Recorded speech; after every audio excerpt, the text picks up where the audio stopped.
da schon wieder nichts geht? Frag ich mich! Kruzifix! Klang ich schon wieder! Bis in Tale! Nein, ich hab total gelungen. Ich bin einfach, ich hab, was? Ich krieg jetzt einen 20er hergeschissen für dich, dass ich auch noch Minuten spät bin. So spät war ich noch nie! Servus Birbert. Wo bin ich? Ich krieg jetzt einen 20er. Hallo, Stopp! Frage, wann Kim MD eigentlich wieder Moi Doom? Um Gottes Willen, wenn du kommst auf, du jetzt mal ganz langsam bei der ersten Phase, ich bin spät. Phase 2, der scheiß Behinderte, Weißabgleich, Scheiß schon wieder drin. Hier, ungeimpft, geimpft. Mietziarbeitsschall, die bleiben jetzt übrigens oben bis Oberfallen, ist mir scheißegal.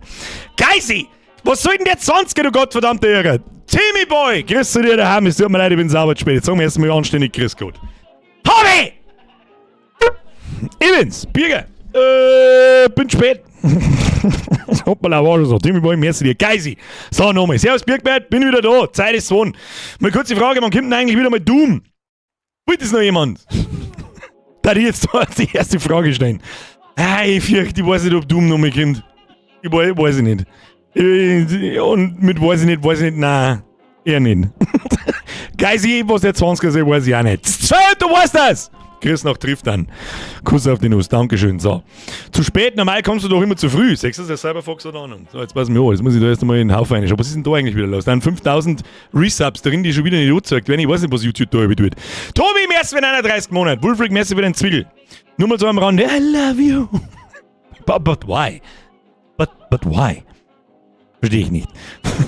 Der Wieser, merci für 39 Monate und der Herr Gensel, merci für 83 Monate. Aber Drittklarnamen kann man sich ab einem gewissen Alter leisten. Das ist eine Ansage, du.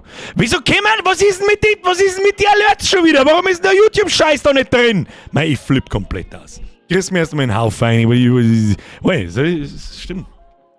Wenn ich Minuten spät bin, komme ich nicht mehr klar.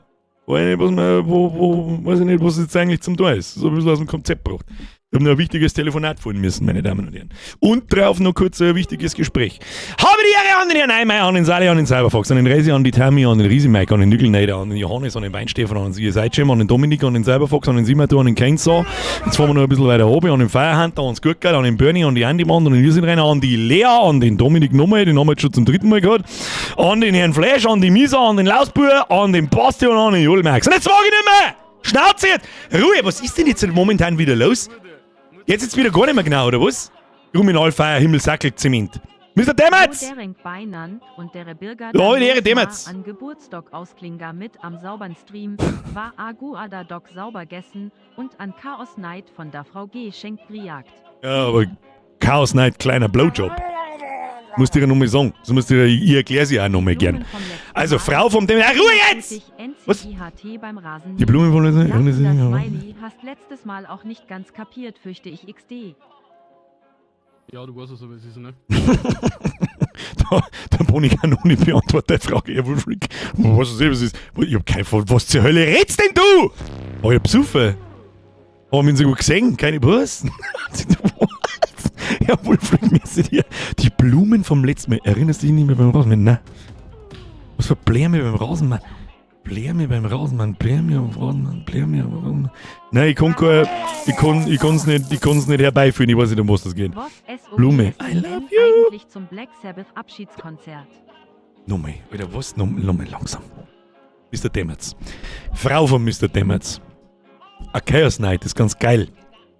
Aber wenn nicht mindestens beim Aufstehen und ins Bett gehen einmal eingewürstelt werden darf, dann war es kein Geburtstag. Wenn er sich den mir schon gibt, einen subtilen Hinweis auf seinen Geburtstag zu geben, in der Hoffnung, dass ich ihm gratuliere, dann ist mindestens Eischwanzeln Minimum. Oberschenkelhalsbruch plus Hüftkopf raus. Was? Was? Jetzt einmal langsam. Anmau! Da kann man eigentlich auch mit Musik langsam wieder ändern. Ich habe eigentlich da random eingestellt, dass die zwei verschiedenen Titelmusiken alle kommen, aber irgendwie funktioniert das nicht. Habe ich dir an den Anmau, merci für die Mitgliedschaft, welcome to the squad, mich. Hey, la. Grüß dich, ich bin auch wieder da, freu mich schon. Ich weiß gar nicht mehr, wo wir stehen bleiben sind. Wahrscheinlich kriegen wir noch 5 Minuten wieder einen Schlaganfall. Nur mal anlaufen und Sachen abfotzen. Leute, einen nach dem anderen. Philipp der Flagge, mehr so. Mutti ist im KH, die Hüfte ist putt. Oberschenkel, Halsbruch plus Hüftkopf raus. Kruzifix. Warum nicht mehr Scheiße? Zack! Der Philipp der Vlogger, ab für meinem Herz als Spam, ab in den Chat. Wenn ihr mitmacht, Kacknudel. So sieht's aus. Philipp, alles Gute deinem Mann. Basti, merci für 2 Monate. Der Leute, der Chef, auf einen guten umeinander tüdeln. Merci dir, Tobi, merci für 33 Monate, Ponykanoni, merci für den Zwiegel. Lohn ist da, nicht mehr Zwiegel, aber du aus Salzburg, da habe ich aber schon mehr gesehen aus Salzburg. Das ist ungewöhnlich einstellig. Wow, Gaudi, hallo? Wolfric? Nein, ich verstehe ihn nicht. Nein, ich verstehe ihn nicht. Blume, I love you. Nein, ich hätte jetzt doch keinen Rausch mehr dazwischen gehabt. Das war letzte Woche, glaube ich, gell? War ich nicht mehr. Hey, was ist das? Hashtag Gackewürstelzeichen. Merci dir. Schluss jetzt. Leute, Dankeschön. Timmy Boy, dieses scheiß Dreck Streamlabs, du verfickte Fick-Scheiße, funktioniert endlich so, wie du sollst. Fuck you and see you tomorrow. Vielleicht schaffe ich es. Eines Tages, dieses Jahr in die Sommerferien, dass ich zu Tippi-Stream wechselt. Vielleicht eines Tages. Aber ich versprich's lieber mal nicht. Haut miteinander, Schädel aus, Bierger an und los. Ja, Klinke, das ist richtig. So, die Mietziehungen bleiben jetzt da übrigens wirklich so lange bis sie runterfallen. Na ja, Festpick, die werden schon, weiß ich nicht, wenn es fest wachsen, dann passt ja. Bekifftheit für das Spiel. Das haben wir letztes Mal kurz überlegt, gell, ob wir uns da vorher einen reindüdeln sollen. Das kann ich mal jetzt. Ist es eigentlich, wäre es legal, dass ich mich da jetzt hersitze und nur einen rauche? Ich darf jetzt halt nicht sagen. Weil jeder, was ist denn das wieder für Blödsinn? Ich meine, jeder weiß, aber ich weiß es auch nicht. Bin gerade gekommen, wieso ist noch alles rot? Weil Philipp der Flogger seine Mama im Krankenhaus liegt. Warum? Ja, an die erste Bar. So.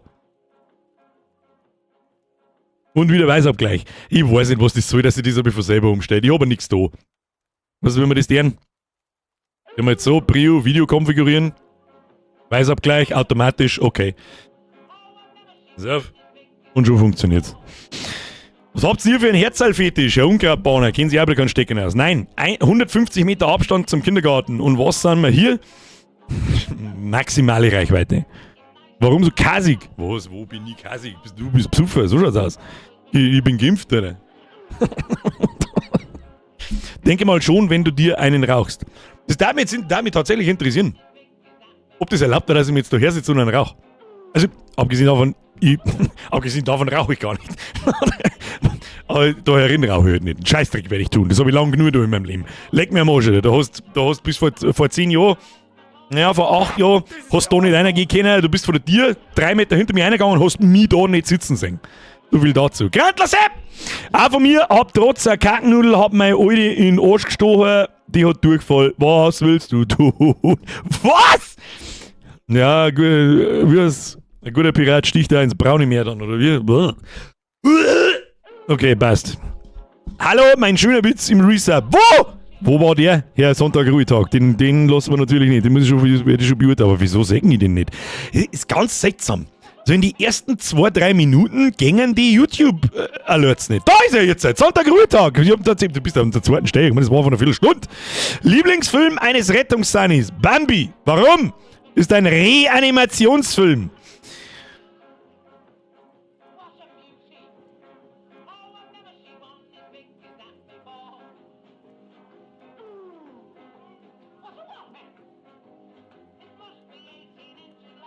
Ich verstehe mal gerade, ich versuche gerade rauszufinden, wo das Reh herkommt. Und der Fight, nein, Herr Sonntag, der Fight, der clevere Twist wieder. Da hat das Reh ist eingezwungen und funktioniert ja nicht. Das eingezwungen funktioniert nicht. Hashtag Frankensquad. Sonntag, Ruhetag, nächstes Mal wieder mehr Mühe geben. Hilft nicht. Hirnstäblim, jetzt schon. Bürger X stop working. Herr Schmitti, wenn du noch öfter Killing Floor 3 schreibst, spielt hier jemand Killing Floor? Das ist die eigentliche Frage. Meinung zum Black Sabbath Abschiedskonzert. Das war noch. Geisi. Entschuldigung, die habe ich gesehen. Merci für den 5er. Kuss auf die Lust. Aber jetzt kommt die wieder her. Herr Schal, merci für 36 Monate. Habe dritt Bier. Kannst mal die geilsten Firmen der Welt grüßen. Wir schauen deinen Stream in der Firma. Ich lese nicht vor. Das ist Werbung. Müsste die Kennzeichen. Kann ich nicht mehr.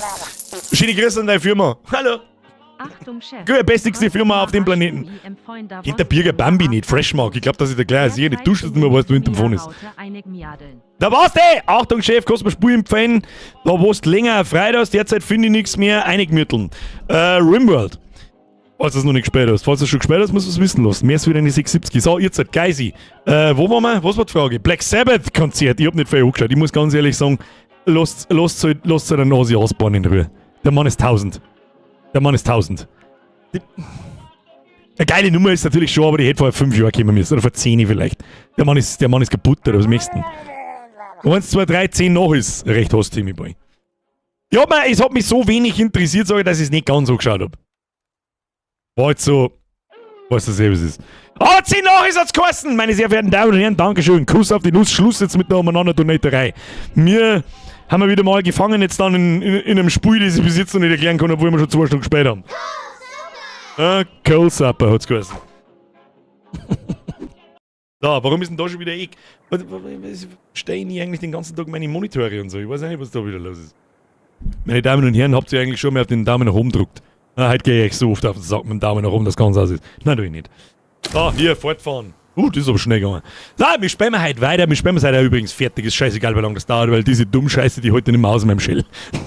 Schauen so. Einfach nur schau schön. Schauen so, warte, ich mach uns was. Da muss ich kurz. Ja, das geht wieder nicht, weil es automatisch auf Pause drückt. Schlecht Spiel. So, ich kann zuhören. Das ist alles, was ich noch weiß. Honig klopft. Passt.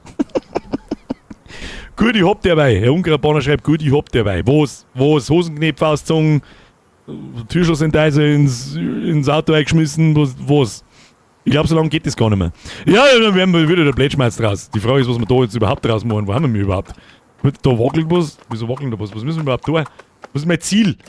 Wer haben wir da? Schauen so. Wer immer diesen kleinen Mit-40er, das ist das Pendant zur Franziskaner, glaube ich, übrigens, zeichnet hat, ist ein verdammtes Genie. Geilster Typ, Alter. So, ich kann da hinten an Mülltonne ohne dreschen, das ist alles, und dann kann ich da. Ah ja.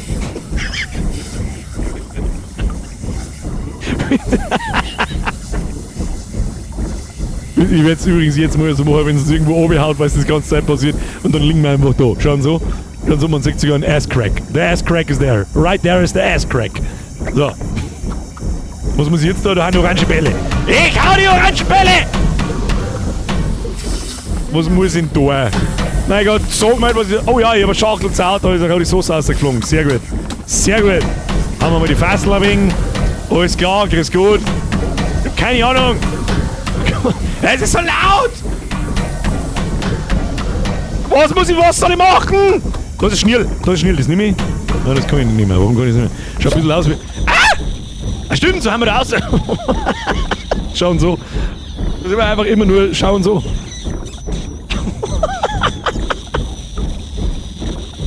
Das hört ja nicht auf, egal, solange ich nicht drücke, hört es nicht auf.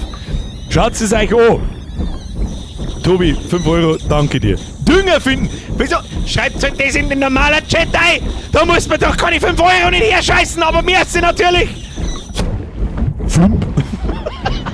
Und jetzt? Achso. Ah ja, dann haben wir das weiß ich noch, dann haben wir in der Party und Szenenwechsel einfach godlike, oder?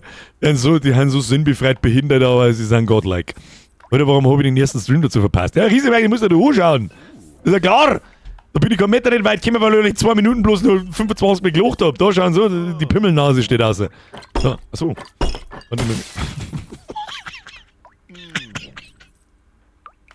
Schauen Sie einfach hoch. Den Stream muss ich im Nachhinein unnötig schauen Sie einfach an. Bitte schauen Sie an. Schau ich mir mal draw me like your French girls. So, jetzt mal Glas zusammendroschen, du Huren! On a minute. These coasters are one way. Very strange. Das ist strange, ja, das ist grundsätzlich richtig. Wenn ich da jetzt ins Waschbecken einspringe, bin ich dann wieder unten. Klick nicht.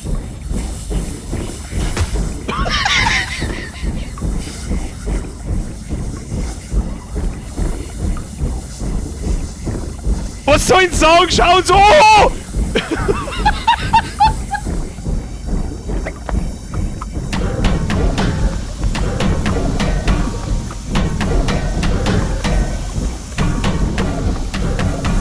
Ich weiß nicht, wo es ausgeht, bla bla. Oh!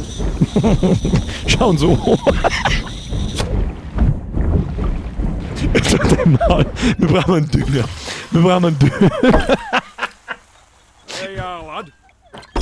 Los, wie aus dem scheiß Glasl jetzt raus! Oh Gott, schauen so. Es wird aber auch nicht langweilig. Schau da hoch, wie er da liegt. Scheiße, der komische Piano, Alter. Oh, Leon, normalerweise. Ich muss! Halt dein Maul! Ich muss!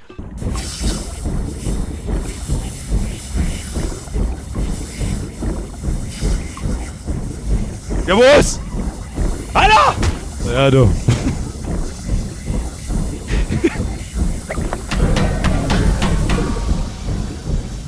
Oh Gott, hätte ich noch gerade einen Krauch davor, das war so gut. Und da hat man 2 Stunden lang jetzt ins Waschbecken einspringen und in den Schlauch einspringen. I fucking guaranteed. Fump. Es ist so dumm. Es ist so dumm. Ah, so. There you go. There you go.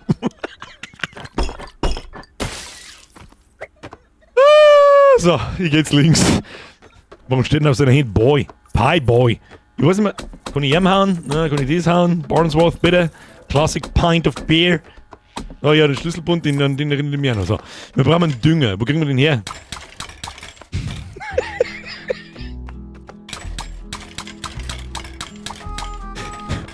Kick that. Kick your knees. Kick.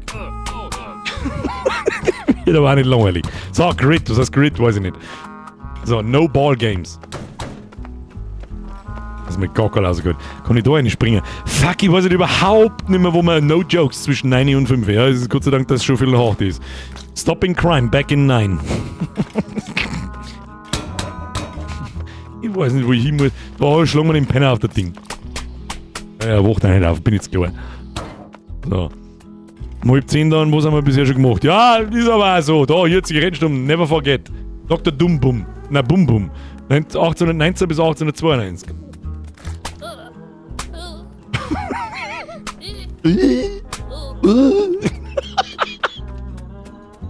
Es ist so geil dumm. Ich hab schon wieder vergessen, wie dumm das war. Damn it. Polite notice. Hello. Ja, was ist da los? Barnsworth. Wo kriegen wir den Dinger her? Moment, Bude auf jetzt da. Nein. Ich glaube, ich habe einen geraucht und darf es nicht sagen. Ich darf nicht sagen, das war mir einfach wurscht. It was fine in the 70s and it's fine now. Bring back Asbestos? Also, bring Asbest wieder zurück. You are all soft. Es war in die 70er okay und so ist es heute. Sonntag habe ich gesagt, geh mal links. Ich hab das Gefühl, der oh, da ist Pisse. Ja, nein, das ist eine Butterspur. Das ist eine Butterspur. Well, it follows the interpersonal dramas of the street's inhabitants. All of their affairs and betrayals and whatnot. It's very compelling. Not like this shit. Hallo. Da waren wir doch schon, da gibt's ja nichts, oder? Gibt's da irgendwas? Ist da nicht der Waschbär rausgekommen oder so? Weiß ich nicht mehr. Der gelbe Strichmaler, der war auch da, hier ist Nussbein, ist richtig. Da, weiß ich noch, da haben wir mit der Butterspur rausgefahren letzte Woche. Sonntag habe ich da gesagt, ich soll nach links gehen, aber ich glaube, das war nicht das richtige links. Fizzy Poppins. Oh, da kostet wieder alles 10 Bob, ich erinnere mich. Oh, was haben wir da? Was tut denn das Schloss da? Was? Weiß wieder kein Mensch, was das soll. Ich gehe links. Der Sonntag, ich gehe links, da will nix Bricks. Kann ich das einhauen? Nick second-hand furniture, never used. Chairs, lamps, doors and more. Lamps, Doors and More. Alles muss raus. Was ist das? Kann ich die hauen? What?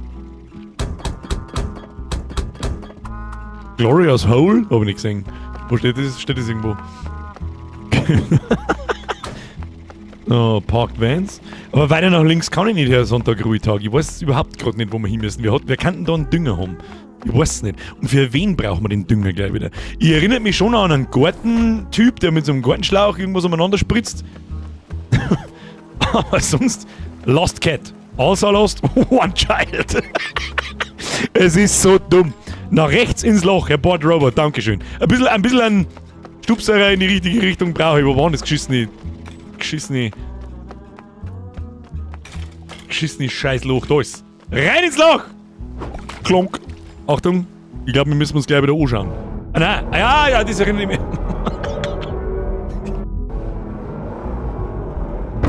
Ja, stimmt, wir müssen immer wieder, bis das da irgendwann runterfällt, von der Lady Di.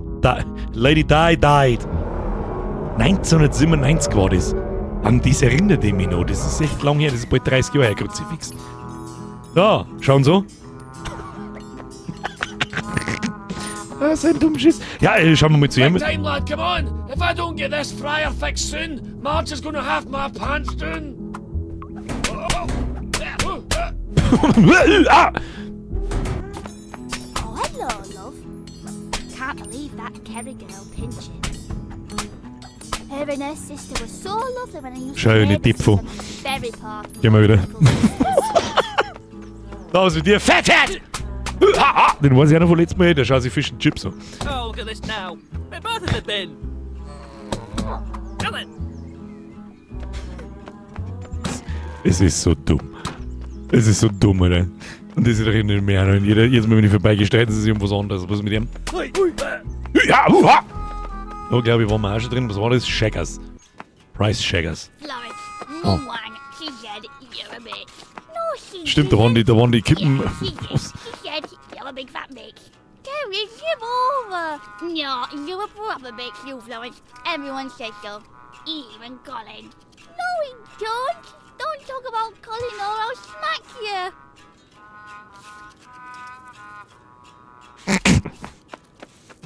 Okay, tschüss.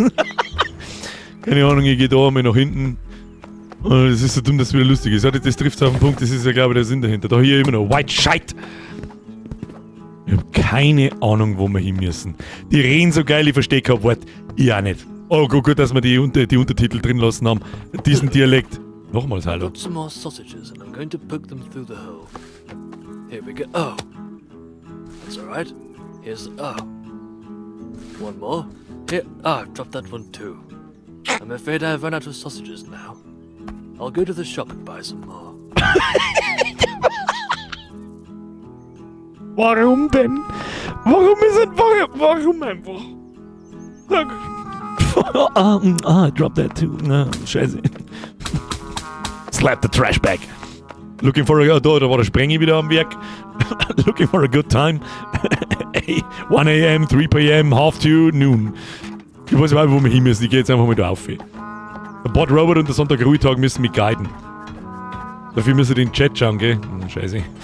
Ich springe mal da um. Schauen wir da. Ah ja, stimmt, da können wir jetzt da rein. Schon so. Keep your rhubarb folded on the way down. Wo landen wir wieder in dem Mann in seinem Wohnzimmer, gell? Mit der ganzen... Hat er schon wieder zusammenputzt, meinst du? Schau mal. Ja, hat er.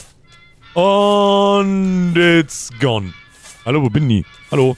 Oh, ich hab schon wieder Angst, dass jemand durchkommt, oder was? Go! Oh, you little dusty gentleman, you. You little dusty gentleman.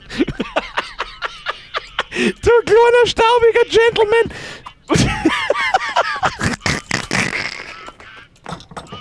Es ist so geistig behindert, Alter. Ich flipp aus. Oh! Come on, let's get her up. Schauen so. Was du denn? Fehlt jetzt ein Düngesack? Was? Warum fehlt denn jetzt ein Düngebeidel? Was ist denn mit ihm? So, ich bin wieder da. Was soll jetzt da? Und wie so ein Schmetterling hauen oder was? Oh. Oh. Steady as you go.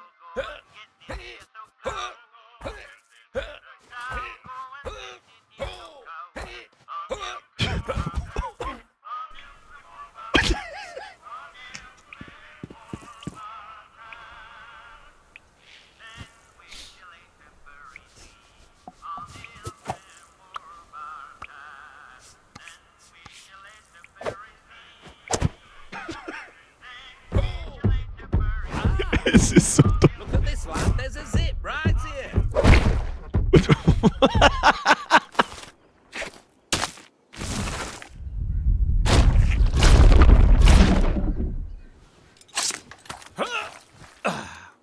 My beautiful baby boy. And bigger than I thought.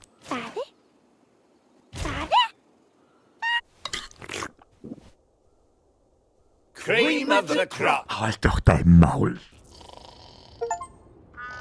Achievement. Reifes Feldfrüchtchen. Züchte eine tolle Tomate. Der Löwensepp, merci, die habe die bis fucking Lachkrampf heute, bin jetzt vom Stammtisch heimgekommen, Franziskaner Weißbier, lass das schmecken. Sorry to bother you, Herbert, Merci die. but there's been reports of crime in the area. Shit! That's right. Have you seen Shit, mit Sapperlotte besetzen ist auch geil. Hang on a minute, that's no criminal. That's the honest businessman who sold me this Mit brand einem new Dom. watering can. I'm afraid that's no businessman. That's bootleg Bill. And that's no watering can. That's a watering can't. Oh God, Look oh at me, God, I oh paid Bob God! Sterling for that. It happens to the best of us, Herbert. Just last week, he swindled my wife with a wet dream catcher. So keep your eyes peeled, your head on a swivel, and a Johnny on your button. And I'll need to take this down to the station. Good grief, this town is going to the dogs. You better keep an eye out, lad.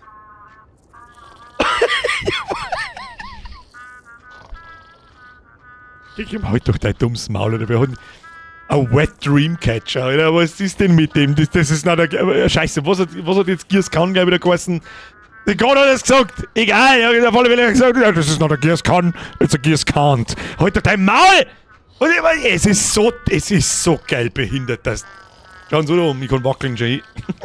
Oh, ich muss wieder springen. Na, Ruhe jetzt, wieso hat mich der Alert Sounds eigentlich noch? Kruzifix. Kannst du mal einen Lukas grüßen? Nö. Oh, der Luki. Ach, Ruhe jetzt! Kruzifix! Muss ich überhaupt hinspringen in Nagelkisten? Nein.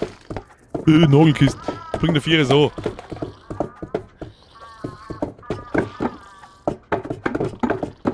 Geht oder nix.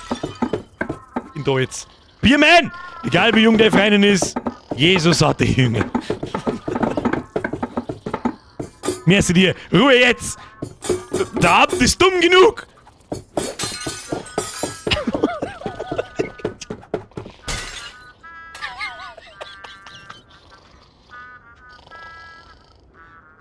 Bitte schau uns an. Da kann ich jetzt da wieder aufspringen. Kann ich am hauen? Nein, kann ich nicht. Warum nicht? Warum nicht? Kann ich die Tasse hauen? Ja, das ist gut. Da kann ich aus dem Fenster springen. Nein, kann ich nicht. So, da geht's weiter. Carrot, Peas, Teddy, Corn to the cup. Corn off the cup. Apple, Beans, Wet, Lager.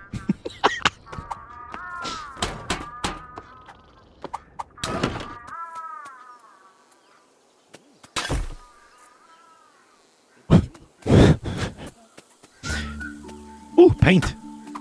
No, wir haben... Was?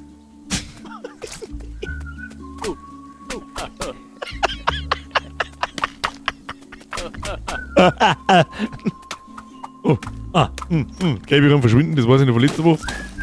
Jetzt mir alle alles zusammenhauen. Alles zusammenhauen, da haben wir mich nicht lange genannt. Ah, der Korn. Ist da nicht irgendwo ein Dude mit Korn? Was haben wir da? Ich weiß nicht, was ich tun muss! Da was ich tun mit den Erdbeeren, die habe ich letztes Mal nicht gesehen, glaube ich.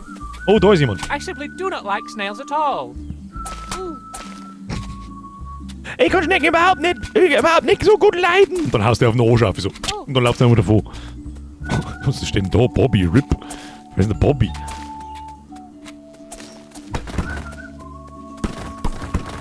Wieso bin ich so ein kleiner Randalierer? Das ist ein No-Snail-Zone. So, jetzt gehen wir da mal...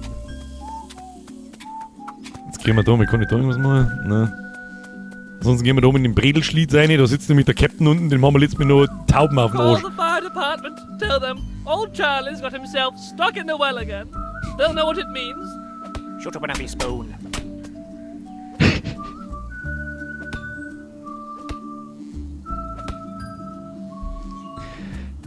Why?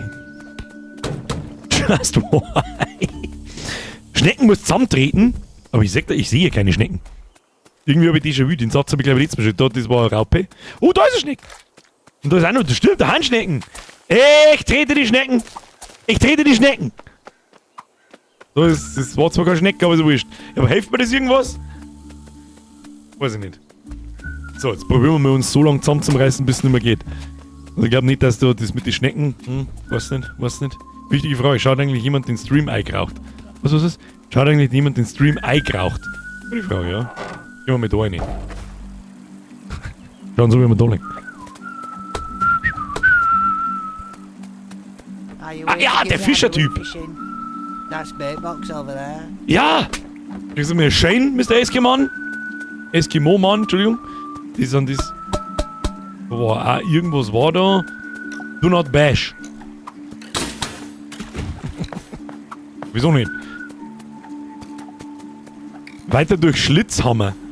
Was ist denn der Schlitzhammer? Ich weiß nicht, was der Schlitzhammer ist. Oh. Oh dear, oh dear. This large and flaccid specimen seems to have already discharged. We can only pray that its seeds don't take root. Oh, oh, oh. Der hat den Hammer. Ah, ja, ich erinnere mich, aber...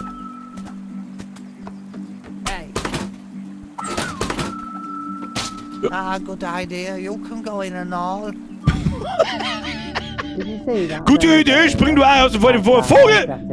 Was ist denn jetzt wieder? Warum hängen jetzt ab?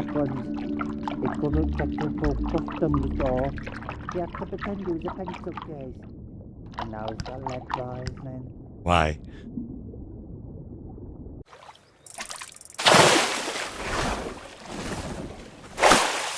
Oh, catch of the day! Jetzt ist er vor mir da. You've been up to some mischief with this, I'll bet. What you on about, Jasper? I don't know. Wait till your ma hears about this. I'm taking this back to my toolbox, and I'll see you at the Chippo, lad. Jasper, you Papa do Minotin. Ah! Wo bin ich? Also, warum kommt mir jetzt die Stadt raus?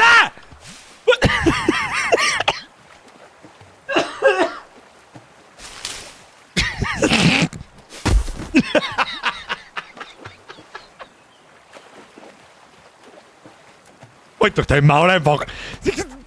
Und jetzt? Jetzt gehen wir zurück zu ihm, oder was? Baby. Baby. Yeah. Futz ganz an! Komm ich da wieder zurück? Ich kann da nicht mehr zurück! Ah! Bazooka Joe, die macht das Spiel fertig. Frag mich mal! The fuck am I doing here? And he said, £2.50 for parking. And I said, good God, I'm a duck. I wish I'd never asked.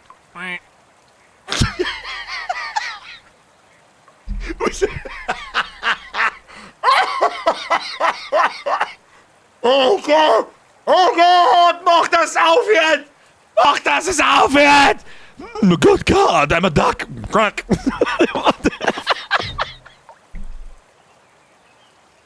Halt doch dein Maul!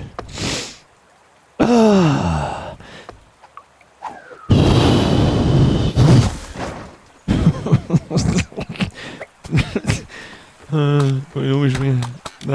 Warum? Da waren wir auch noch nicht hin. Da liegt da war letztes Mal, da muss ich auf Zeichen geben.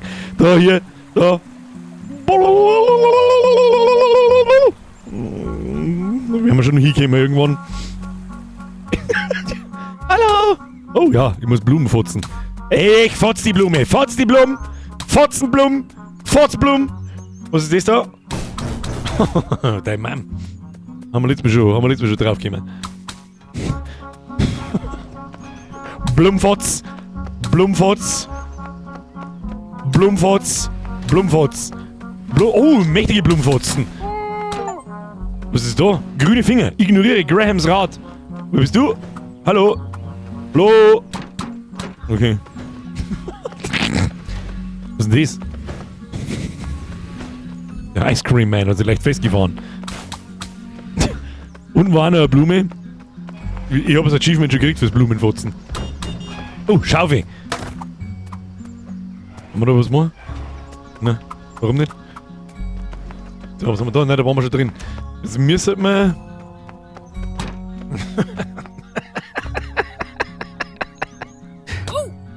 Fangen das Quatschbein, die Vollidiot. Oh, jetzt steht eine zweite Mülltonne dort, das kann nichts Gutes heißen. So, das war glaube ich sein Geschäft, oder? Was müssen wir jetzt da dann? Ich hoffe, dass er was sagt. Oh, er ist fast I fertig. can't believe the cheek of that wee boy. I dread to think the trouble he was up to with this old thing. Anyway, I think I've almost cracked her open. Take a look inside, won't you? See if you can't flush all this muck out.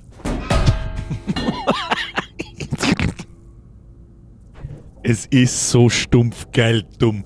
Es passt, alles ist so gut zusammen. Dieser Artstyle von dem ganzen alles, wie wir mir ausschauen, wie die Leute reden, wie was deren, was man da muss, es ist so absurd.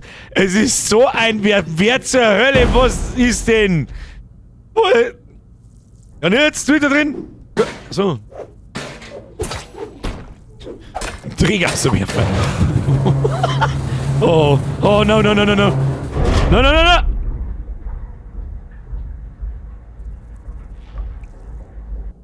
Ooh. Alright, Marge, that's your pipes all cleaned out. And I fixed the fryer. Thanks, lovey. I hope it wasn't too much bother. Is I'll this put stuff? you some chippies on. I nae bother at all.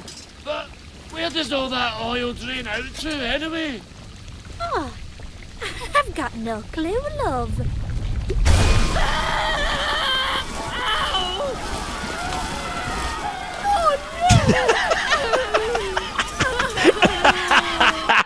Open for business. Morning.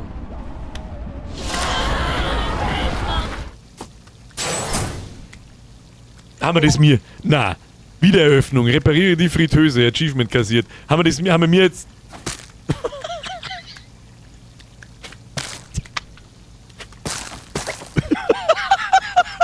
Es ist so dumm!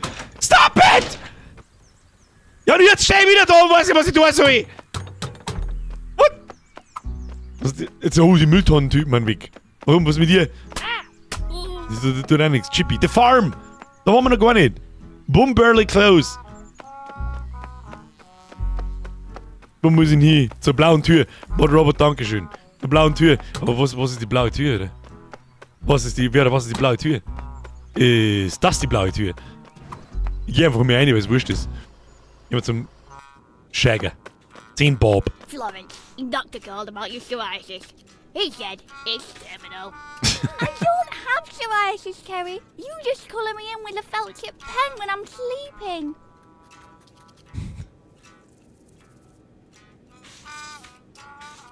Ich mach jetzt einmal generell für die Allgemeinheit diesen hier.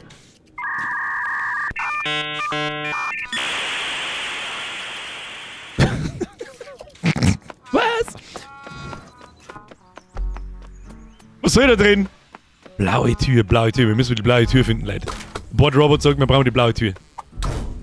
Wo ist die blaue Tür? Schön, dass das broken ist. Was ist broken? Oh, da ist jetzt jemand, das ist neu. Oh, das ist doch der Fettsack, der vorher, oder? Oh dear. Poor lad's in a right state. I'd see what's wrong, but Bobby says I've got to stay away from windows now. Hallo! Oh,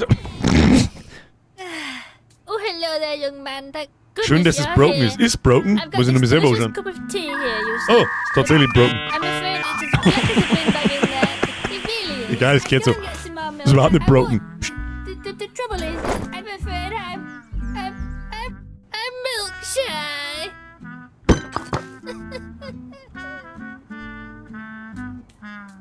Oh, no.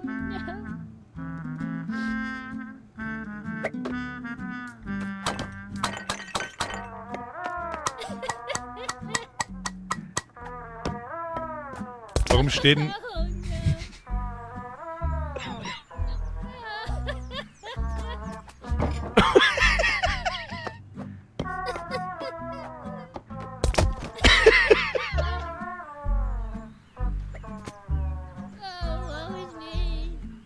Ich muss trotzdem noch mehr rein.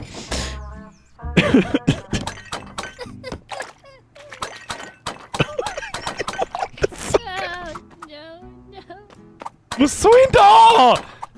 Was war... Irgendwann... Oh, er hat was von Milch gesagt. Vielleicht müssen wir jetzt finally zur Kuh. Ich mag zur Kuh! No. Da muss ich, da braucht der Milch, da arme Bub. Normal Milk! Da gehen wir hin. Da haben wir die ganzen Blärme schon verdroschen. Das ist richtig so. So, irgendwo war noch ein Blärme, hat's vorher gewesen. Da ist noch eine. Blumenfotz! Da. Ja, wir gehen zur Kuh! Da, was toll aus. Achso, die liegt ganz anders da. Ich hab mir eigentlich gedacht, ja, ist wurscht. Ich schau mir nach, ob da was drin ist.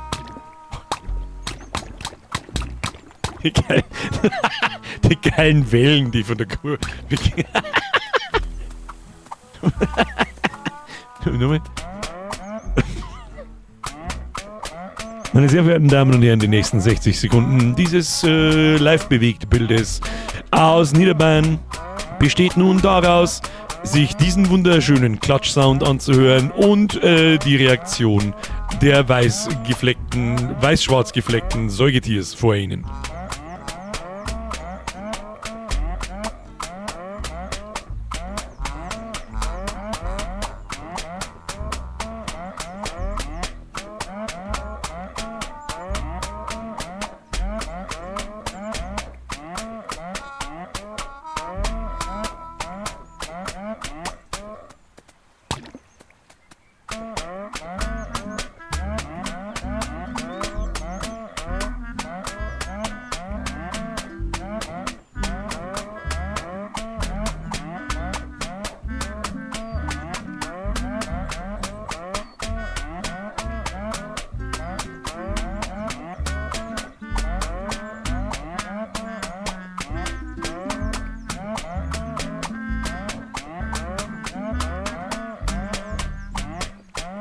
Hashtag Schlagsahne, Bitch! Oh, thank goodness you're here, lad. Ah, Bessie's sick as a fig. Chippies usually perk her up, though. Oh, you couldn't go up to Margie's and get us some, could you? Was soll das denn? She's neither use nor ornament till she's had her chippies. Poor cow. Ich muss jetzt Pommes holen, habe ich das richtig verstanden? Da kommt da der Würstelmann wieder aus dem Loch raus. Was ist mit dem? Ich sag Schlagsahne. Pommes brauchen wir, oder? Hat es jetzt geheißen? Da habe ich den Chat geschaut, anstatt dass ich lese, was er sagt, weil versteht ich kein Wort nicht. Aber irgendwas mit Pommes. Da steigen wir da jetzt noch auf und da steigen wir auf und dann passt das. Aber die bleiben eigentlich aufdreschen? Nein, kann man nicht. Aber Pommes für Kuh. Pommes Nudelkuh. Haben wir mich nicht irgendjemanden erinnert, der einmal Pommes Nudelkuh geheißen hat? Oh, das Garagentür lauf jetzt! Wir gehen da hin, ich springe in den Baum rein. Nein, kann ich nicht. Geht zur Fritteuse. Ja, hab ich schon gedacht. Das war der Plan. Bin on the way. On the way to the Fritteuse. Let's go to the Fritteuse. Die Briten frittieren gern, hat's geheißen. Fish and Chips. I will get to you all. I can't believe this queue! I've been here for 40 minutes! Marge! Come on, hurry up! I'm eating for two here! And I'm pregnant! I'm pregnant!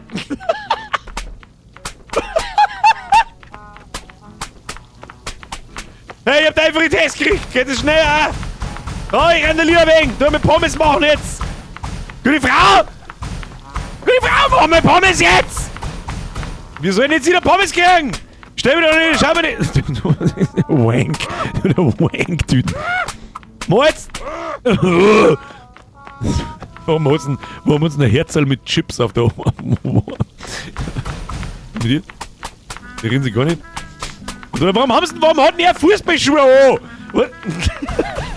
Das ist dumm einfach. Und ja, was soll jetzt da drin?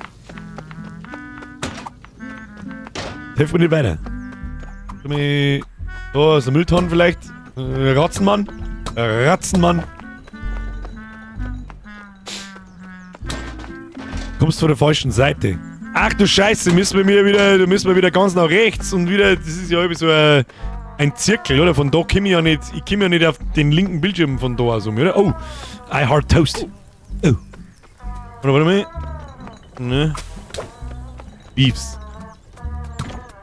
Ja, das glaube ich ist also ein bisschen eine Absicht, dass man immer von links, von zu den rechten Bildschirmen um muss und dann irgendwann das Lady Die-Ding schmeißt und man halt da immer wieder durchgeht und durchgeht.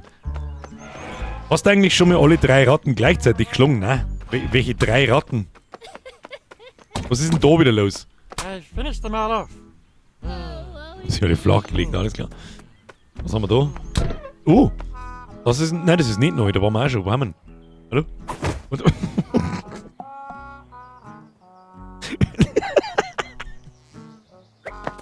Jetzt? Es ist so dumm. Ja, warum kann ich nicht einfach einmal durchgehen da? Was soll ich nicht sagen? So, ja, den weiß ich auch noch. Weiß schon noch. Kenn mich schon noch aus. Nochmal, aber ich glaube, rechts ist die falsche Richtung gewesen, gell? Da geht's dann immer unendlich weiter. Burgi Alert. Hä? Einfach nach links?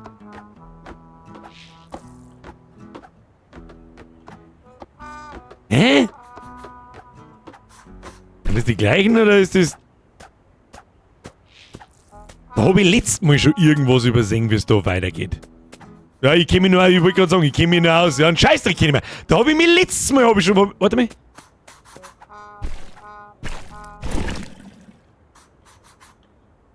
Kenne mich nur aus. Was soll ich denn?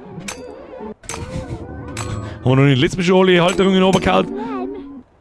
Haben jetzt zusätzlich... This is Jack. He's got a job. How do? Hi there, Mr. and Mrs. Bingy. Very nice to meet you both. Now then, Jack, how about a lager beer? Ah, go on then. Hey, I like him already. Wow, Mrs. Bingy. This is delicious. I've never had pie and Swede before. Thank you, Jackalus. Well, what do you normally have with your pie at home, lad? Well, usually the pie's big enough on its own. Big enough? Oh, look, please, don't make a fuss. Big enough? No, love, I won't have it. Not under my roof. Not on my dinner table. Love, please. I really didn't mean anything by it. You shut your mouth! Oh, damn. And you can shut it and all. No daughter of mine is going with a big pie, man. the big pie, man! Bump. So, was gibt's da? Hallo? Oh, da waren wir aber, glaube ich... Da waren wir noch nicht. Nein, da waren wir noch nicht. Was können wir da tun? Hallo?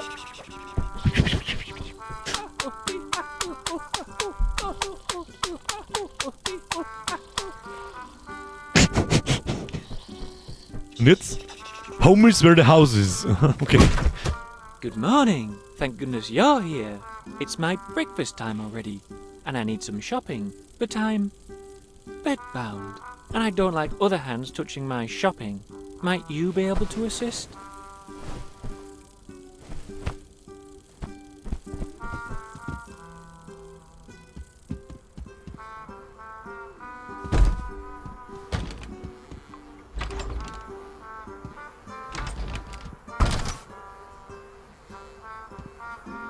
Oh no. Oh. Oh no. Don't like that. Oh, I'm so sorry.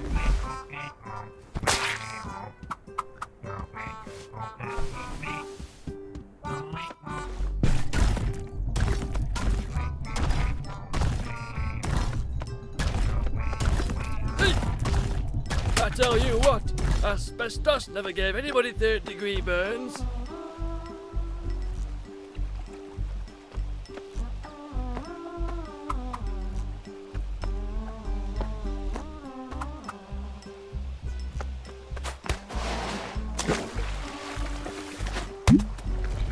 I don't know why I even bother.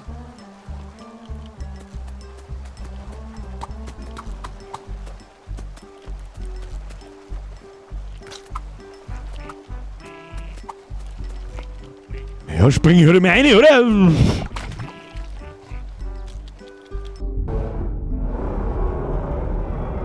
Was zur verfickten Hölle? Was ist das? Ah! Also, You again! When am I going to see the back of you, you wee melonhead? Actually, I've got just the job for you. Why don't you head down to Price Shaggers and pick us up some spirit level oh bubbles? Gott, Wasserwang blasen. How does that sound? Right, away you go.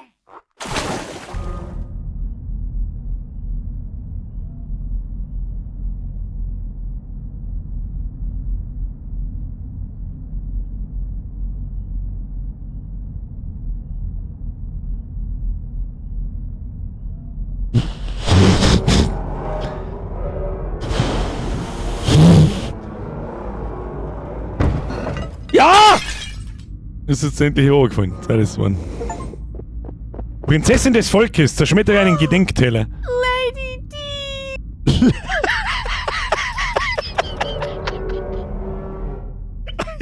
Alter. Alter, wer auch immer. Wer auch immer auf diesem Planeten dieses Spiel verbrochen hat, oder? Ja, leck mich am Arsch, was ist mit euch, Mann? Lady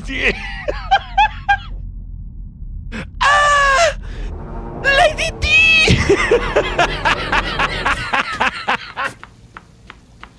Okay, hau ab! Gott hätte ich's! Was ist mit ihm? Warum ist es sein Wurststurm da? Lovely. Are you here to give me a hand with the tatties? Nein! Was? I've got it tough, me. Yeah? Huh? We both do. We're tatties. Oh, aye. Yep. 42 a bed. Dirt for breakfast. Dirt for dinner. And we used to sleep in sacks. Exactly. And for what? Best case scenario, we're peeled, chopped up, and drowned in oil. Aye, we've got it tough, us. Ah, we've got it tough. But at least we're alright now.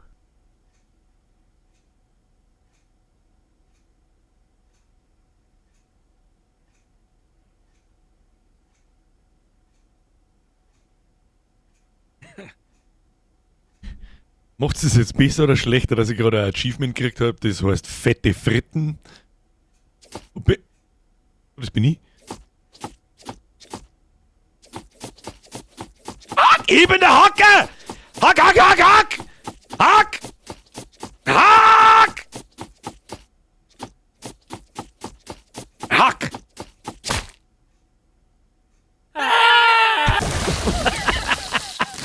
Okay, dann.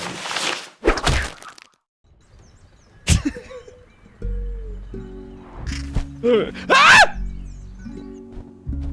Na bitte! Schau dir den Vogel, Alter! Schau! Leck mir mal, ich flipp komplett aus. Leck mir mal, am lieben da ich jetzt schon hergehe und da den Jahresmerch in diesem Zeichenstil versuche zu kopieren, aber ich krieg's nie. Ah? Was? Ah ja, stimmt, die Kuh braucht Fritten. Absolute Tschernobyl-Vogel.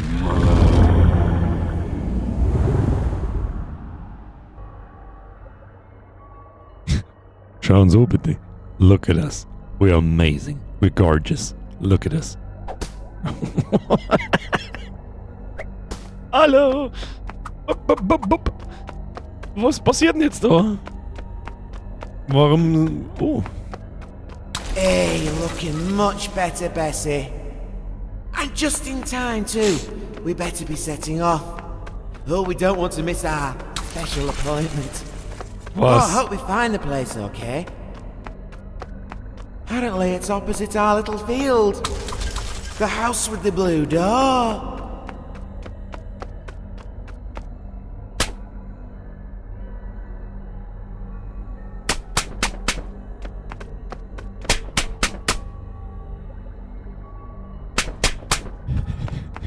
Well, here it is.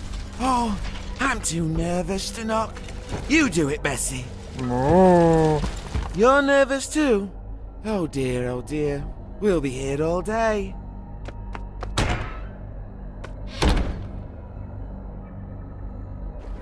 Ooh. I've never had a bath before. So, do you come here often? This is awfully nice. I got it from a car boot sale. No, I went and I said, that's an awfully strange car boot. And he said, well, it's a hot tub. Ugh. Find the place okay then? Thanks for coming. Can you drink this? Mo überhaupt nicht wissen, wo wir jetzt kämen, wenn ich den Knopf drücke. Natürlich kämen wir aus dem Arschloch. Schauen so. Ich tue meine Mietionen auf Zeiten. Schauen so.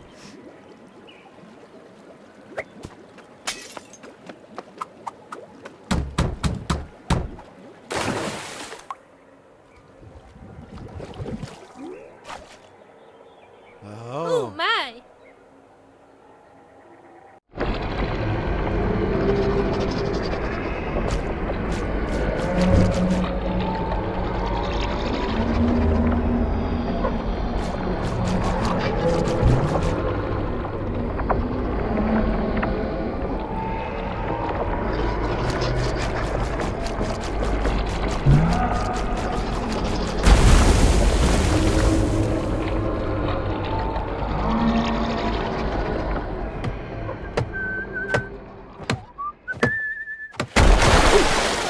Oh.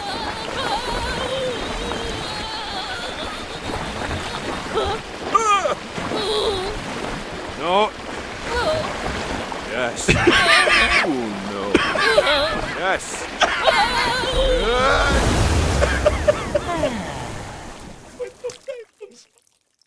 Milk shy no more. Few too many, eh, lad? Come on. You can sleep it off down the station. Oh, leck mich am Arsch. Also, ja, fällt mir nichts dazu. Da hat gerade vorher irgendwo jemand geschrieben, das kommt dabei außer, wenn zwei Kumpels irgendwo auf der Couch bekifft hocken und schnell ein Spiel machen. Nein. Das ist wahrscheinlich schwierig zu erkennen, aber das ist absolute Masterclass in Humor. Ich kann es nicht anders sagen. Oder? Auf diesen kommt wirklich Blödsinn so komprimiert und so eigentlich sinnlos zum Kämmer ist unmöglich. Ist unmöglich. Das ist so fucking genius, dass ich gar nicht weiß, wie ich sagen soll. Wer zur scheiß Hölle? Unmöglich. Unmöglich. Sorry, aber da muss ich aus dem Beitel fahren, weil es mir jetzt fast selber zerrissen hat. Einfach so. Da weißt du, was da ist.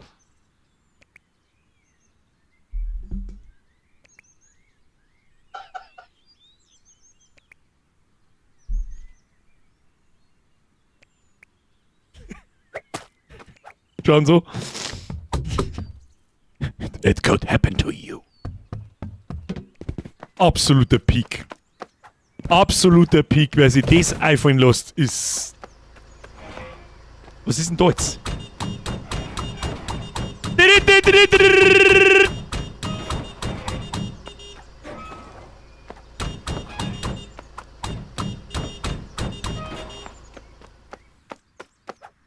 Geh mir nicht weiter.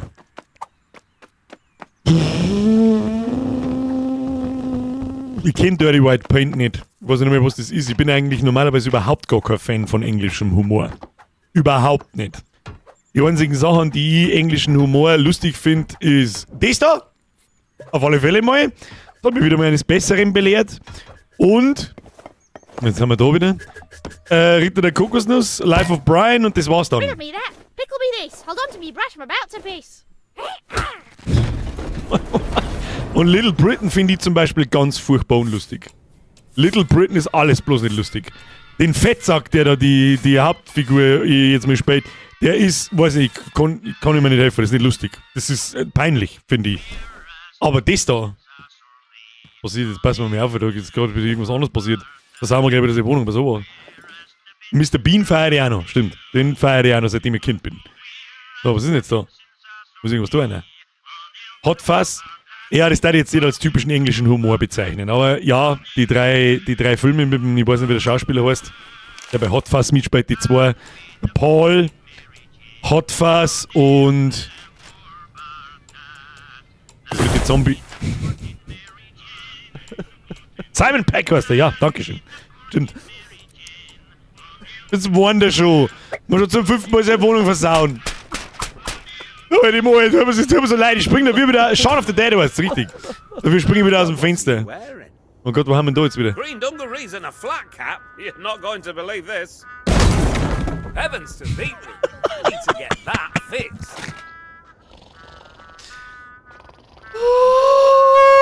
The Ministry of Silly Walks. Tja, dumm gelaufen. Peak-Humor. Aber Little Britain habe ich nie lustig gefunden. Habe ich nicht einen Sketch gefunden, der mich zum Lachen bringt. Nicht einer. Ganz im Gegenteil, das finde ich zum Fremdschämen schlecht. Richtig schlecht. Kinder, ich kann es aber auch nicht. Shit, da ist der andere drin. Da ist ein anderer sein Kopf drin halt auch noch. Und das ist das, die ganzen kleinen Details und so. Ich mag gar nicht wissen, wie viel das ich übersehen habe davon. Was sich da ändert, was passiert, das ist absolut genius. Absoluter Peak-Humor. Du musst erst einmal auf die Art von Spui überhaupt kommen. Das ist kein Spui. Es ist ein Spui, aber es ist kein Spui. Das ist a Bobby Bash Area. Kommt da der Polizist mit seinem Vorschlag, mit seinem Schlagsteck oder was? Mel Brooks hat wohl viel von den Briten aus dem Zweiten Weltkrieg mitgenommen und darauf seine Stand-Up-Comedy aufgebaut, bis dann eben Spaceballs und alles mögliche andere kam. Spaceballs darf ich jetzt auch nicht als englischen Humor betiteln. Er ist ja englischer Humor, die ist meistens strunzdumm, aber er muss trotzdem irgendwie clever sein, weil sonst ist er halt nicht lustig. So, was ist mit ihm da eigentlich? Steckt immer noch fest. Ich weiß immer noch nicht, ich habe schon wieder vergessen, was wir tun müssen. Mir geht's genauso wie letzte Woche. Es passiert so viel Scheiße, dass ich da sitze und ich weiß, was wollten wir tun. Also wir haben jetzt dem anderen Milchschei, das haben wir geregelt. Schnecken treten. Schnecken treten.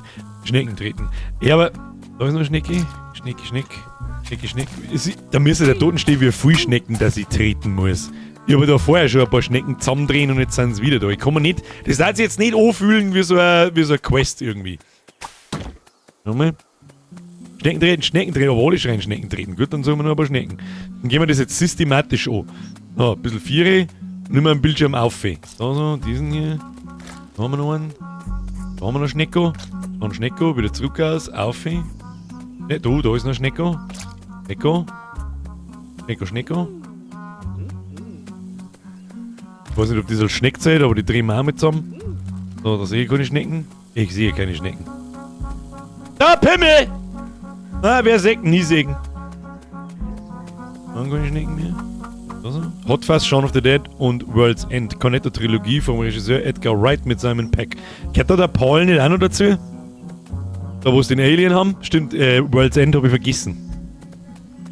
Für mich ist The World's End und Hot Fuzz sowieso nah beieinander, wenn ich kurz darüber nachdenke.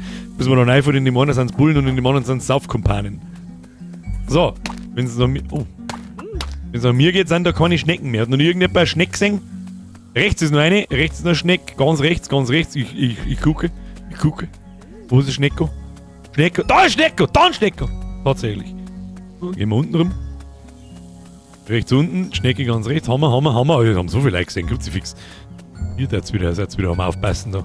Also ich müssen wir dann wirklich mal ein Adventure spielen. Irgendein kurz. Das darf uralt sein, das darf ganz neu sein, aber kurz, damit nicht 18 Streams dauert. Das ist perfekt. Was ist jetzt mit dir? Gib mir irgendwas! Ich hab Schnecken zusammendrehen! Durch den Zaun, Schnecken kommen später. Oh, schau hier, der Bordrobot, der was. Ab durch den Zaun! So kleine subtile Hinweise, die haben ja in Ordnung. Das ist ja in Ordnung.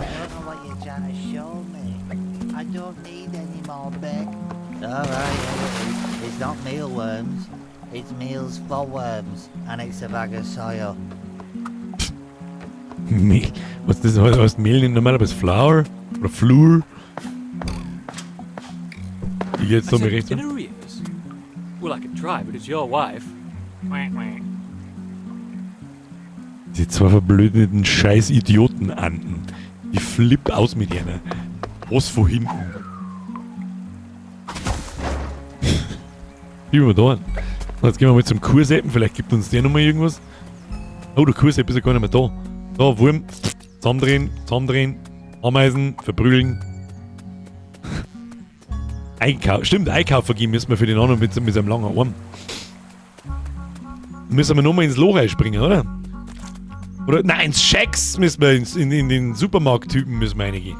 Wieso darf man, er hat ein Problem mit, wenn Leute seine Groceries hochgelangen, aber wenn ich hochgelangen, dann nicht, oder was? Wo ist denn das? Do not enter. Society for the protection of flowers with faces on them. Eine dumme Scheiße.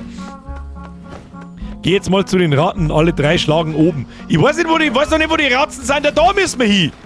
Die Ratzen kommen schon nochmal vorbei. So, dann muss ich reinspringen. Was tut jetzt ihr da rum? Ich muss ihn reinlassen, glaube ich. Hello?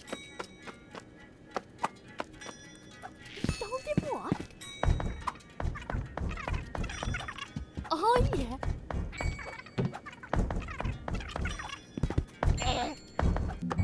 Und da waren wir schon, da geht's zu die Ratzen, glaube ich. Alright, I'll tell her. Was haben wir jetzt? Wir haben runtergefallen. Hello. Und da mal weiter. Here for the spirit level bubbles, is it? Well, you're in luck. We just got a fresh batch in this morning. They're in the back here, look. Die brauchen wir ja auch noch. You'll need this. Good luck. Wait.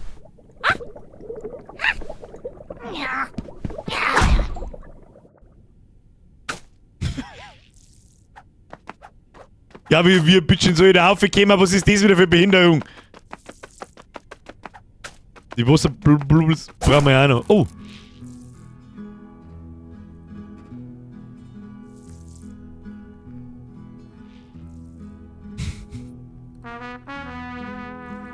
Die scheiß Musi, oder?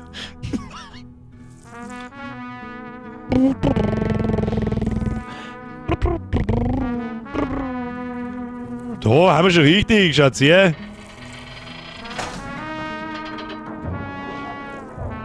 Wir fliegen jetzt davon und haben wir hier, oder was?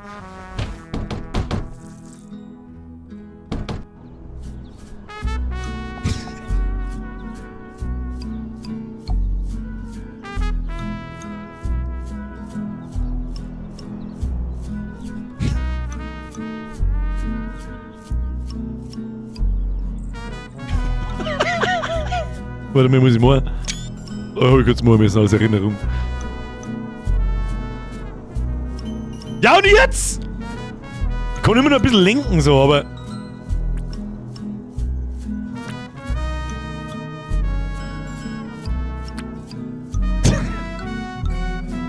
Ich mach noch mal an. Oh, scheiße, spät. Was? Das soll ja aufhören!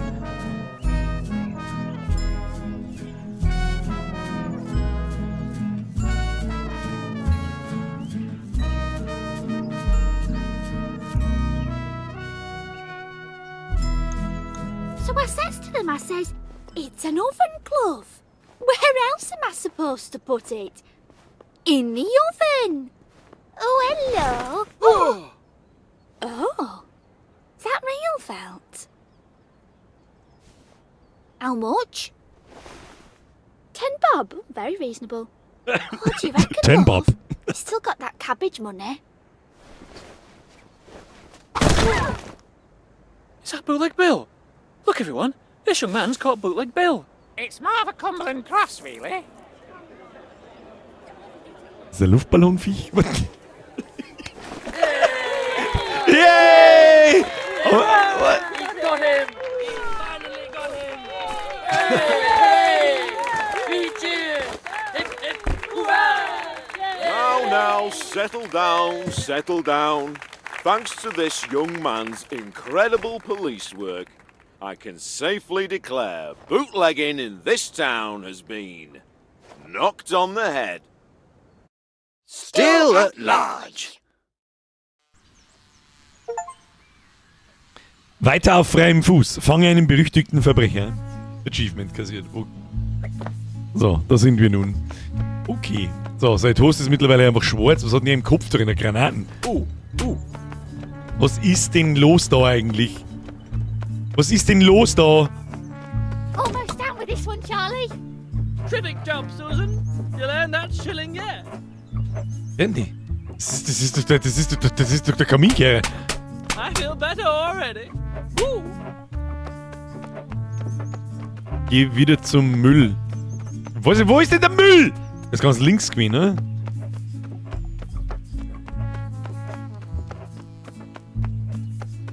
So, da kommt der Ratz raus.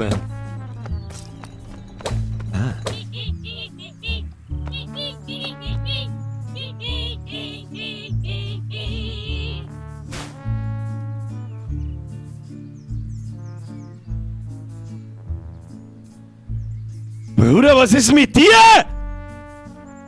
Ich mag einen von dir signierten Babystrampler Latzal mit Vollbier haben für meine 3 Monate alte Kartoffel. Ich hab da vor einem halben Jahr schon mal deswegen im Discord geschrieben, Shockwave. Heu leise, nimm meine Kohle und mach's möglich, Lull. Alter! Das hast du mir doch am Montag schon gesagt! Bruder, ich kann dir keinen verdammten Babystrampler besorgen. Ich kann nicht! Da kannst du mir Tausende erscheißen, ich krieg auch keinen! Alter, das kannst du mir... So, bitte nimm die 100 Euro zurück. Phase 1.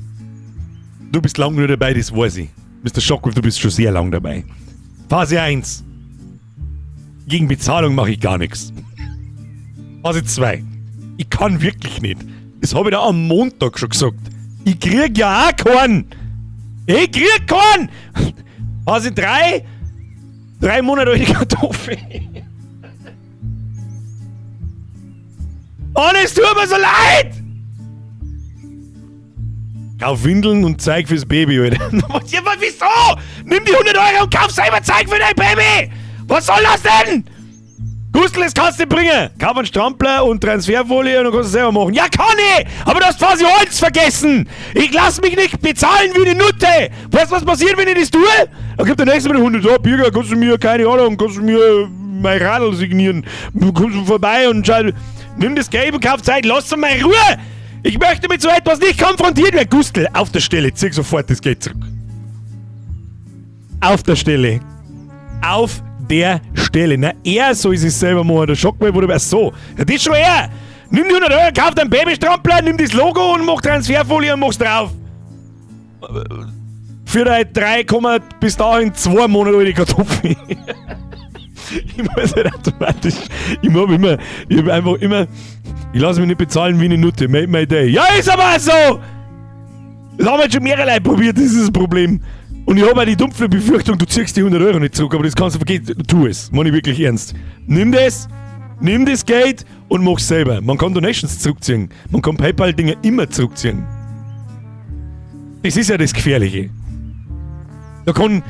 Ist noch nicht oft vorgekommen, also wirklich, das kann ich an einer Hand abzählen, ist wirklich nicht oft vorgekommen. Aber es ist vorgekommen. Wenn ich es die Leute sage, machen sie es nie. Einmal hat es jemand da, ein einziges Mal, und der ist dann gegangen und hat irgendwas bei mir im Shop gekauft. Und ansonsten hat irgendwann einmal jemand, ich glaube, es war wirklich ein einziger. Der hat, ich weiß seinen Namen nicht mehr, ist wurscht. Der hat, glaube ich, 4, 5 oder 6 Mal 25 Euro reingeschissen. Und hat sich dann nicht feiern lassen, von allen Beteiligten, von mir, von Chat und keine Ahnung was. Und am nächsten Tag hat er es zurückgezogen. Grundlos. Aber bei Angabe hat nicht gekriegt, was er wollte. Und da wollte ich schon fast zurückschreiben, ich weiß ja nicht, was du was du kriegst. Aber gut. Hey Birger, nimm einen 100er und signiere meine angeschissene Unterbuchs. Ja, ich machen wir. Gustl schreibt, ich schick's so zurück, wenn es ist, aber darf ich dein Vollbier-Logo einfach so hernehmen? Du schon, ja, aber ich möchte ein Beutel haben. Ich möchte ein Beutel haben von dem, was du tust. Und mein Kartoffel hat alles, was es braucht, sonst tat mir der 100er nicht weh. Sonst tat mir der 100er nicht weh. Das ist einmal grundlegend Nummer sowieso klar. Wenn irgendjemand hier drin hergeht, das sage ich glaube ich auch oft genug, ist jetzt nicht mehr so oft vorgekommen in letzter Zeit, was auch irgendwie okay ist natürlich. Wenn da jemand einen 100er einwirft, dann muss ich davon ausgehen, du weißt, was du tust.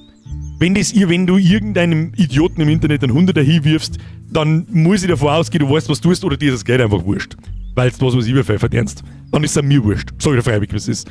Aber in dem Fall, jetzt ein letztes Mal hättest du hast mir geschrieben, ich kann nichts mehr. Ich kann es nicht tun. Es geht nicht. Das hätte ich dann so auch hinter, wie du das keiner mitkriegt. Das ist mir wurscht dann. Egal, was du jetzt tust, merci, alles Gute in deiner kleinen Kartoffel, nimm mein Logo her. Du, nicht alle anderen. Du, in deinem Fall ja, für den Babystrampler und im Baby-Ding und so weiter kannst du machen, was du willst. Aber ich mag's sehen. Ich will es sehen. Foto per Discord. Rein damit. Aber nicht inklusive Baby. Das ist eine schlechte Idee. Wer weiß, welche Pedos umeinander sitzen und weiß das wie es ist. Das meine ich jetzt übrigens ernst. Das ist übrigens ein gut gemeinter Tipp an alle. Social Media und deine Kinder da drin posten. Just don't. Just don't. Bei mir musst du maximal irgendwann auf der Haut unterschreiben, zwecks Logo als Tattoo. Herr Reinisch, das kann ich nicht verantworten. Oder irgendwann in 10 Jahren, was tust du denn, wenn ich, was weiß ich nie, irgendwann zum absoluten Hurensohn mutiere? Und denkst eigentlich so, der Birger ist ein absoluter Hurensohn. Ja, herzlichen Glückwunsch. Hast du seine Signatur auf den Arsch tätowieren lassen. Und schick ihm das Logo als Bezahlung. Herr Sally? Herr Gustl, das können wir mal. Birger, kriegst ein Foto mit Baby, aber das Gesicht halt nicht sichtbar.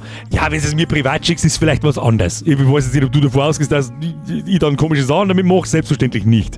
Du kannst mir per PM schreiben. Ich hoffe, wir haben uns noch in der Liste drin. Ich nehme schon an, weil ich normalerweise keinen aus der Friendlist wirf. Ist mir egal, Lieblings-YouTuber, beste YouTuber. Reine Schruhe jetzt. Jetzt kann sie alles dran. Sie ist Pirate Software. Kriegt das Drama gerade jemand mit? Vielleicht macht der Birger den Musk. Ja, genau. Irgendwann 3 vollkommen am Rall. Was weiß ich. Oder Socken. Oder Wix mit deinem Gesicht drauf. Bettwäsche. Der Merch wächst. Es darf unendlich viele Optionen geben. So ist es nicht. Aber die Bequemlichkeit, die Spreadshirt liefert, ist halt einfach unbezahlbar. Die ist mit Ich kann da keinen Online-Shop nicht noch zusätzlich auch noch betreiben. Es geht einfach nicht. Ja, um das Sortiment, die Motive und so weiter abzubilden, ist unmöglich. Ansonsten müsste das wieder Flo machen, mit Flockiane, der seine T-Shirts selber irgendwo umeinander bedruckt. Dann haben sie halt scheiße. Es tut mir wirklich leid. Flockiane, nichts für ungut, aber das ist halt einfach Kacke. Das ist so mittelmäßig. Hat der Pirate Software eigentlich schon mal gesagt, dass er bei Blizzard kann? Bin mir nicht sicher. Bin mir nicht sicher, ob er schon mal erzählt hat, dass der Bab derjenige aus der South Park Folge ist. Ich weiß nicht. Ich war schon da, bevor der Birger Huso geworden ist.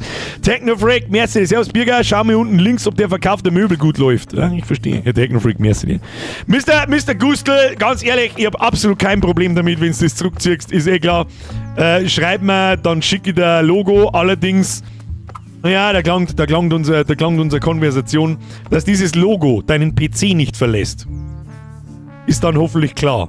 Wenn es das tut, dann weiß ich, wo es herkommt. Und dann gibt's richtig Stress. Mit Ansage. Sag ich, wie es ist. Oder Amazon auch schon gemeint, dass sie es einfach so durchkennen. Nein, kennen sie nicht.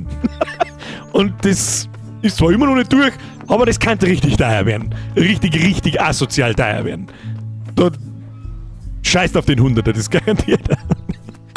So, was muss ich da? Nach links hat es geheißen, Sachen anschauen, ob der Mebi-Verkauf gut läuft. Herr Gustl, wie auch immer, ziehen Sie zurück. Kein Problem. Wenn nicht, merci dir. Was soll ich sagen? So, wo ist denn der Mebi-Verkauf? Amazon hat der Logo gestohlen. Ja, die haben 5 Jahre lang T-Shirts mit meinem Logo verkauft, bis ich gespannt habe. Da geht's ganz anders. Geht's da ab, du. Nur für den Eigengebrauch nutzen. Der Riese Mike hat's verstanden schon, ja? Und das gilt jetzt auch nur für den Gustl. Für den Gustl da, den einer. Nicht für irgendjemand anderen oder sonst irgendwas. Es ist was, ich hab keinen Stress mit irgendwas, wenn man irgendwo Memes draus macht oder sonst irgendwas, aber wenn man anfängt, meine Sachen zu klauen und zu verkaufen, dann bin ich empfindlich. Da bin ich sogar sehr empfindlich. Das hasse ich schon, da habe ich noch nicht einmal YouTube gemacht. Geh in den Shop, mach Tür, für die Hand auf. Was? Wo war denn der Shop gleich wieder? Der war da links, gell? Hm? Da müssen wir irgendwas tun. Ah, ja. Ja, gut. Herr Sally, Dankeschön fürs wieder ins Spiel hineinbringen. Ich hab gerade philosophieren müssen. So, hier ist der mit. So, aufmachen. So, Ruhe jetzt, weiter im Spiel. Gustl schreibt noch was, oder? Birger, habt ihr gerade geschrieben im Discord? Ja, passt. Ja, ich habe auch eine Notification und 6 schon. Passt schon.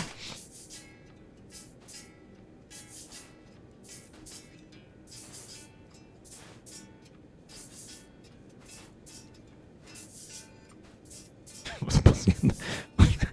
Warum? Also ich muss aufstehen. Und extra wet soup. Too wet.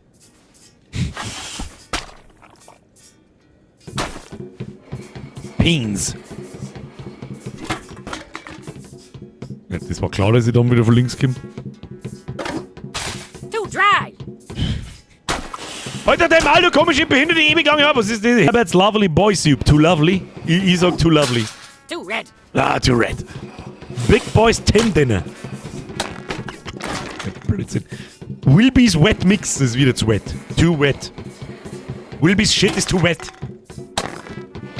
Soup to push. Ist es? Was zu Meta? Was labert denn für ein Scheiß? Also dann gibt's 2 für 1, nimm mir dann 2 mit. Was ist denn das, Lard? Ich wusste, dass der Rainer da rumsitzt. Lecker Beans. Beans is a dessert. Beans is a dessert? Was hat denn Beans überhaupt? Das ist ein Witz sei für Beans. Oh no, it's butter! Und ist so staubig. Breakfast Blend. Canby's Breakfast Blend. Und rein damit. Oh, what's this? Cammy's breakfast blend. And only 40 years out of date. We'll take the lot. Whoop-de-doo! Whoop-de-doo!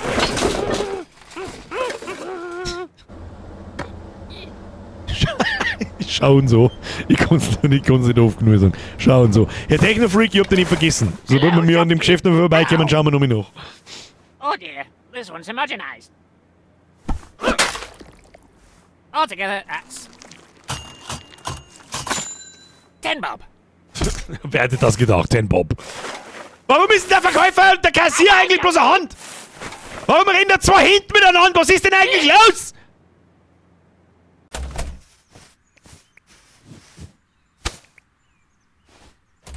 Haben wir ihn jetzt einfach da hingeworfen? Also, da bin ich drin. Schau und so. Ich komme nicht oft nur wiederholen. Sieh uns an.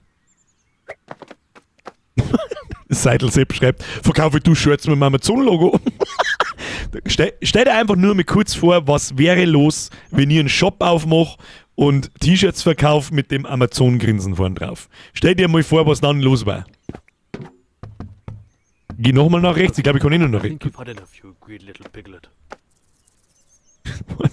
Ich stich da meinen kurzen Arm ins Auge. You greedy little piglet. Kannst du mal Arsch lecken. Geh nochmal nach rechts. Da nochmal nach rechts. Nein. Mr. Board Robert, ich glaube, das ist das Neue. Oh Gott, jetzt müssen wir dem anderen seine Wohnung wieder stürmen. Der Vollbissquad hat ein eingetragenes Markenzeichen. Das hat er nicht, aber das brauche ich auch nicht.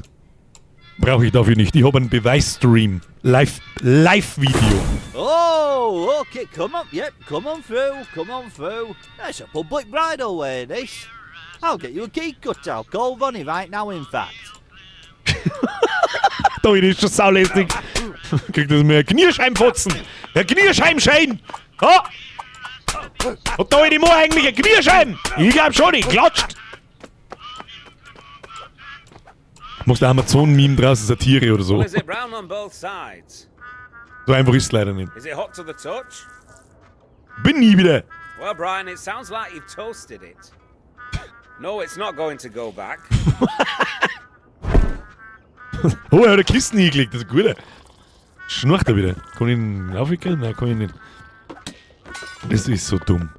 Das ist so geil dumm, alles da. Das ist bloß nicht. Oh, Schnecken! Jetzt können wir Schnecken zertreten! Schnecken an!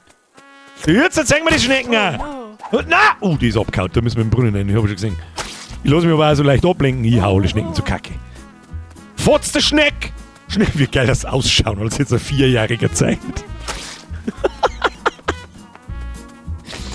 Schau so, da, stirb! Hier geht deine Schnecke! Wo ist denn die Tussi mit den Schnecken? Die sagt mir doch mit Sicherheit, dass die jetzt da rumgehen soll und Schnecken vermöbeln soll. Los! Schnecken vermöbeln, wo ist denn? Ah, da ist! Oh, there's another one going down the well. Ja, hab ich gesehen. Oh, da, nein, da ist auch noch Oh eine. dear. Bloody hell. Oh no. Oh no! Geh in den Brunnen hinein. Schwupps. Da, weg mit der Stelle. Lieber ein Ende mit Schnecken. Löse süß Schneckenproblem. Das Game, Alter. Wurm wo? Der kommt schon noch. Wenn ich's wetten? Hello. A little off-piste here, but another thing worms really love. A rooster's egg. It's not an easy snatch, but by God is a protein worthy.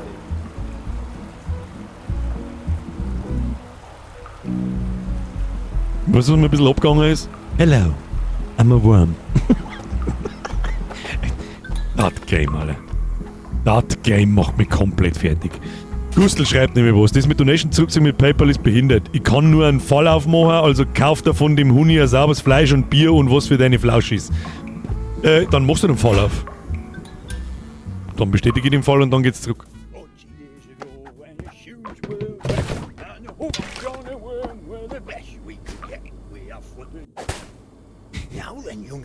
Muss ich den scheiß Viech jetzt da wieder Zigaretten ins Maul stecken? Das ist mir so pipp. Yeah, look at that. A fishy feast for the eyes. Ja, extrem fishy Feast, ja. Na gut, über die Räucherlachs. Meat de jour steak, was ist da los?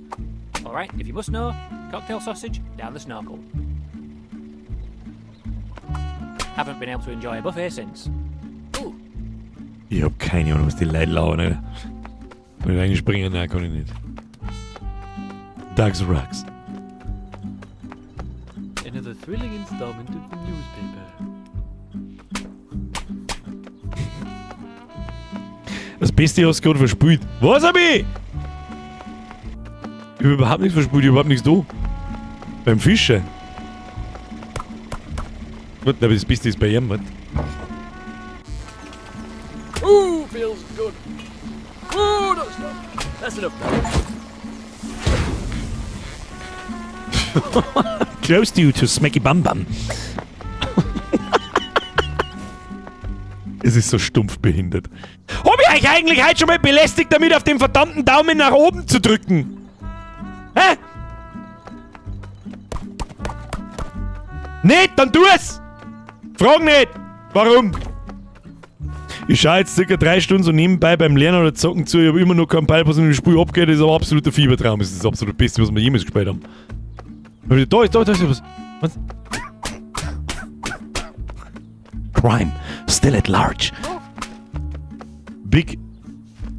Bish for Fish, Bish for Six. Was hab ich da jetzt zu singen? Weiß ich nicht. Ja, hilft nicht. Hilft nicht. Biggie Blend. Was haben wir da? Plant Life. Ich weiß überhaupt nicht, wo haben wir stehen geblieben? Ja, das weiß ich auch nicht, da ist eine Wurst rausgekommen. Now then, Rog, what's up with you? It's my head, Ron. It's just too big. Too big? You know me. I don't reckon out can be too big. Does they know? People used to rib me for my head and all. Really? Aye. At school they used to call me Panhead. And the kids would call me Fathead. But look at me now. I've made big my business. And I've done all right. And that's done all right and all. Your own shop. Best throwing arm in town. And your Florence is doing well too. 3 jobs. And she's nearly got a B.Tech. Oh, that's true. She's off to uni next year. Oh, there you go. Come on, let's get down pub and have a yard. The boys would love to see you.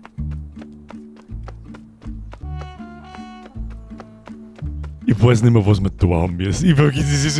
Wer soll denn da 5 Minuten lang merken, was meine letzte Aufgabe war? Sag, ich weiß nicht mehr. Was ist denn da? Yu-Gi-Oh! Da kostet auch wieder 10 Bob. Boys kostet auch wieder 10 Bob. Was müssen wir denn da? Gehen wir mal da hinten, keine Ahnung. Ah ja, da steht, da unten war der andere. Auf zum Pub. Woher wissen wir das, dass wir zum Pub müssen? Ich weiß nicht. Ja, ich habe auch das Gefühl, mit dem Verbrecher finde das weiß ich nicht, aber da geht einfach. Attention!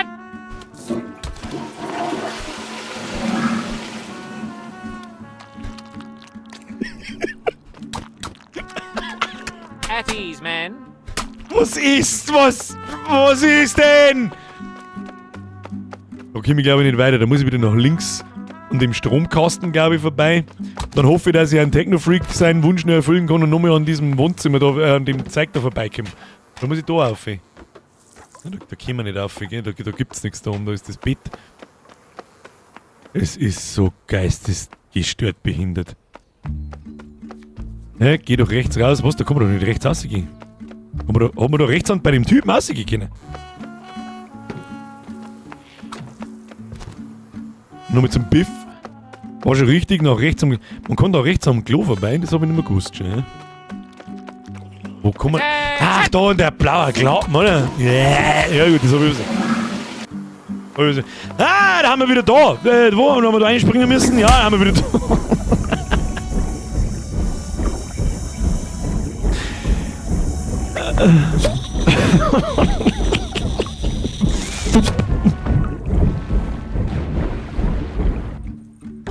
Oh, jetzt sind sie alle im Pub schon, gell?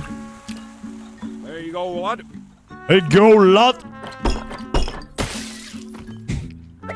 Nein, ich springe jetzt nicht nochmal rechts ins Waschbecken ein. Nein. You've got some heat on that pint, Rog. I know. It's nearly as big as mine.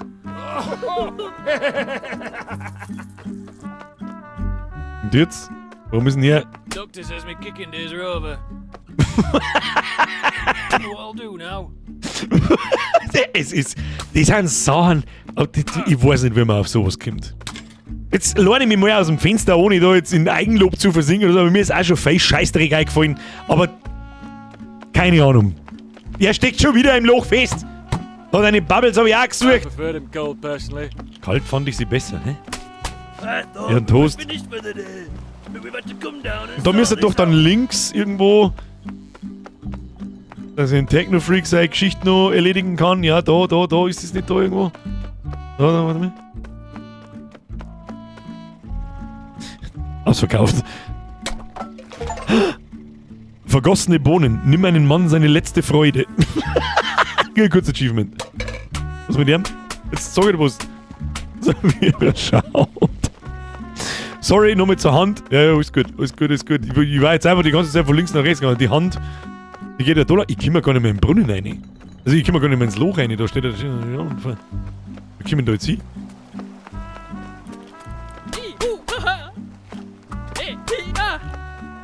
Spilled the beans.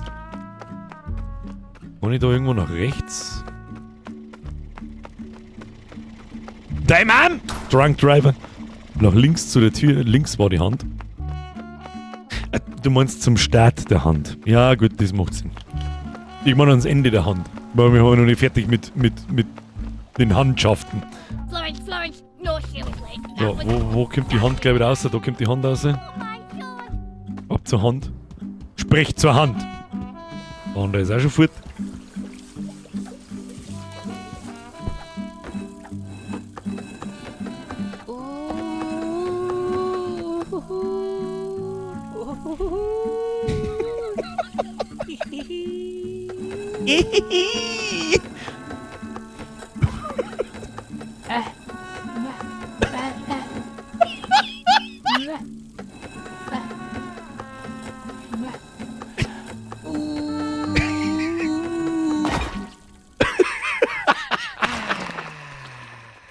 Es ist so ein Breakfast in bed.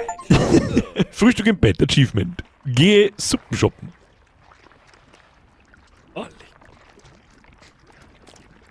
Olli.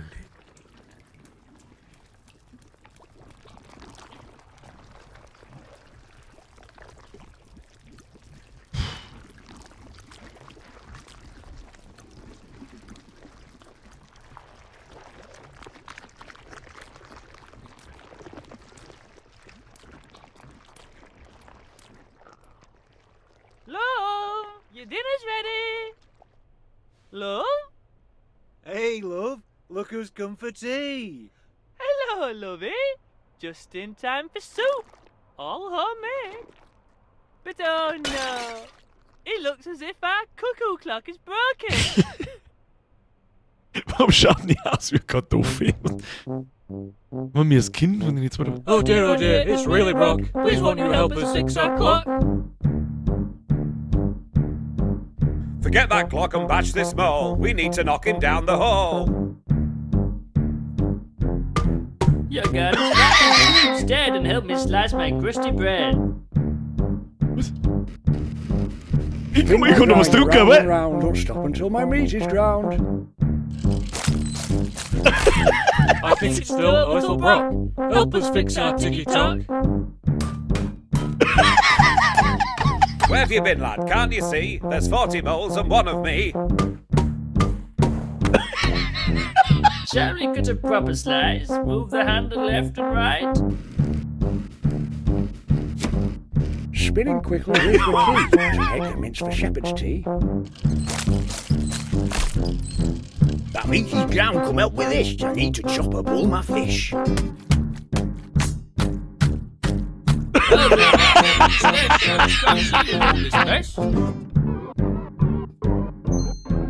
Forget that truck, we need you more. There's too much soup spilled on the floor. That's it, you're mopped enough. Now help me chop me tatties up. Help me keep the grime at bay. My dog needs stroking every day. Really, Dave, make it quick. Spin us round and make us sick. Hurry up and make it tick. Give that filthy hole the stick. Slice the bread and make it thin. Careful now, my arm is Wir sollten doch irgendwas drücken, Alter!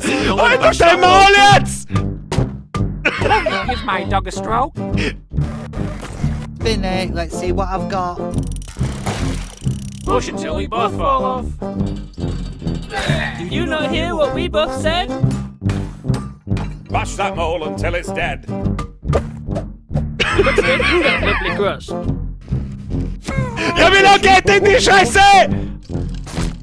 Slice me up and bite in two. Steady on, this fan's brand new. Help us with the floor. I I think they need a little more. Hang on, why is it me itself? Why it's me?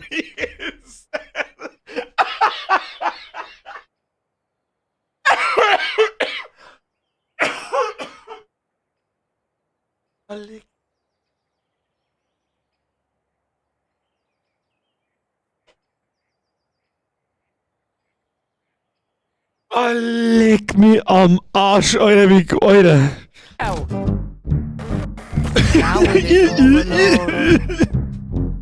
Tender's flying down the road. Oh, leck! Cut me head off, I'm a fish! Who taught you to drive like this? Looks like money's on the shores. You need to chop some more, of course. Easy now, let's keep it civil. Little Reggie Dribble. Now I'll come by tea tonight. Tender's flying like a kite. Thinks our clock is really broke. Pop the ball, he's in our hole. Bash his head, he's nearly dead. Cut the cord until it's dead. Squish that box and squish these two. Easy top, it's good for you. Please don't fuss. It's better if you stay with us. Time's a ticking, ticky-tock. Get him, match him, make him stop. Ich drück einfach nur noch! Chop that fish, your blood comes out. I miss my dad, I miss my mom. In your tummy, yum yum yum. I love the smashy bangy sound. Don't be coy now, stick around. Put the fish in the hole. In the sea. Ich drück einfach! Push the box. Buttery nubs. Fix the glass.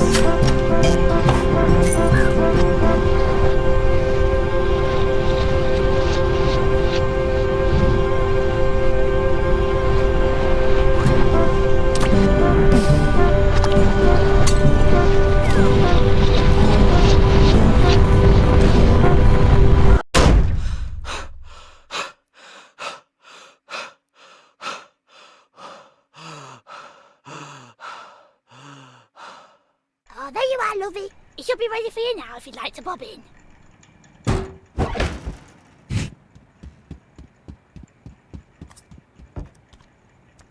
Statik, sie sperrt immer noch solitär. Goodness you're here. I'm just about to tuck into this delicious Amsani, and I've lost the mayoral mustard.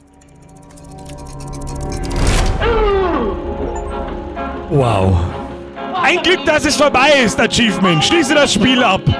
Ja, leck mich bloß am Arsch, Alter.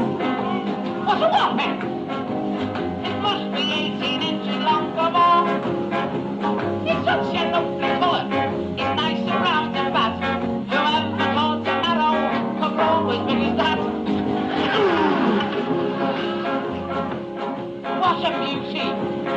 Oh, I've never seen one as big as that before. What a whopping! It must be 18 inches long or more. It's such a lovely colour. It's nice and round and fat. Whoever thought a marrow could grow as big as that? Oh, what a beauty! I've never seen one as big as this. Was sagen wir jetzt da dazu? Sind wir 2 fertig, wenn stimmt, das ist immer noch 20 Minuten bis 10. Und wenn wir noch einen Blättschmalz einhauen, das hilft nicht. Ey, bevor sie alle nach dem Gameplay wieder schleichen, wenn es das Spiel nicht wert war, mindestens einmal ein Abo da zum lassen, mindestens einmal die Glocke zu checken und einmal auf den Like-Button zum Drücken, dann weiß ich auch nicht. Meine Damen und Herren, was zur verfickten Hölle haben wir mit der gerade gespielt? Ich kann es immer noch nicht beschreiben, was es sein soll, renn sinnlos umeinander, mach Scheiße und lass einfach das Spiel passieren.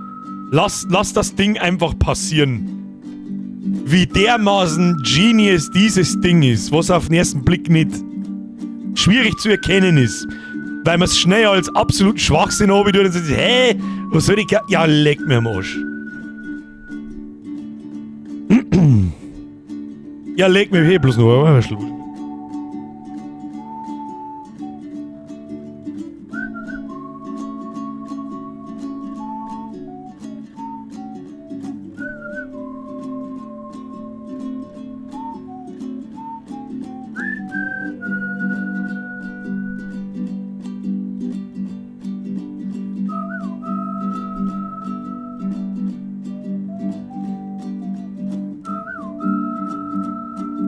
Panic Team. Panic Team, Panic Team, Panic Team.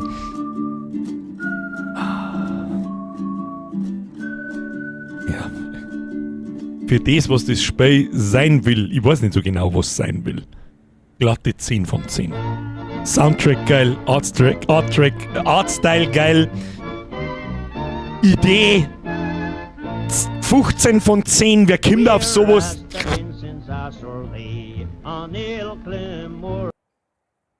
Oh, so auf Start, war da noch was kommen? Oh shit. Ja, ist wurscht. Was sollst du jetzt da sagen dazu?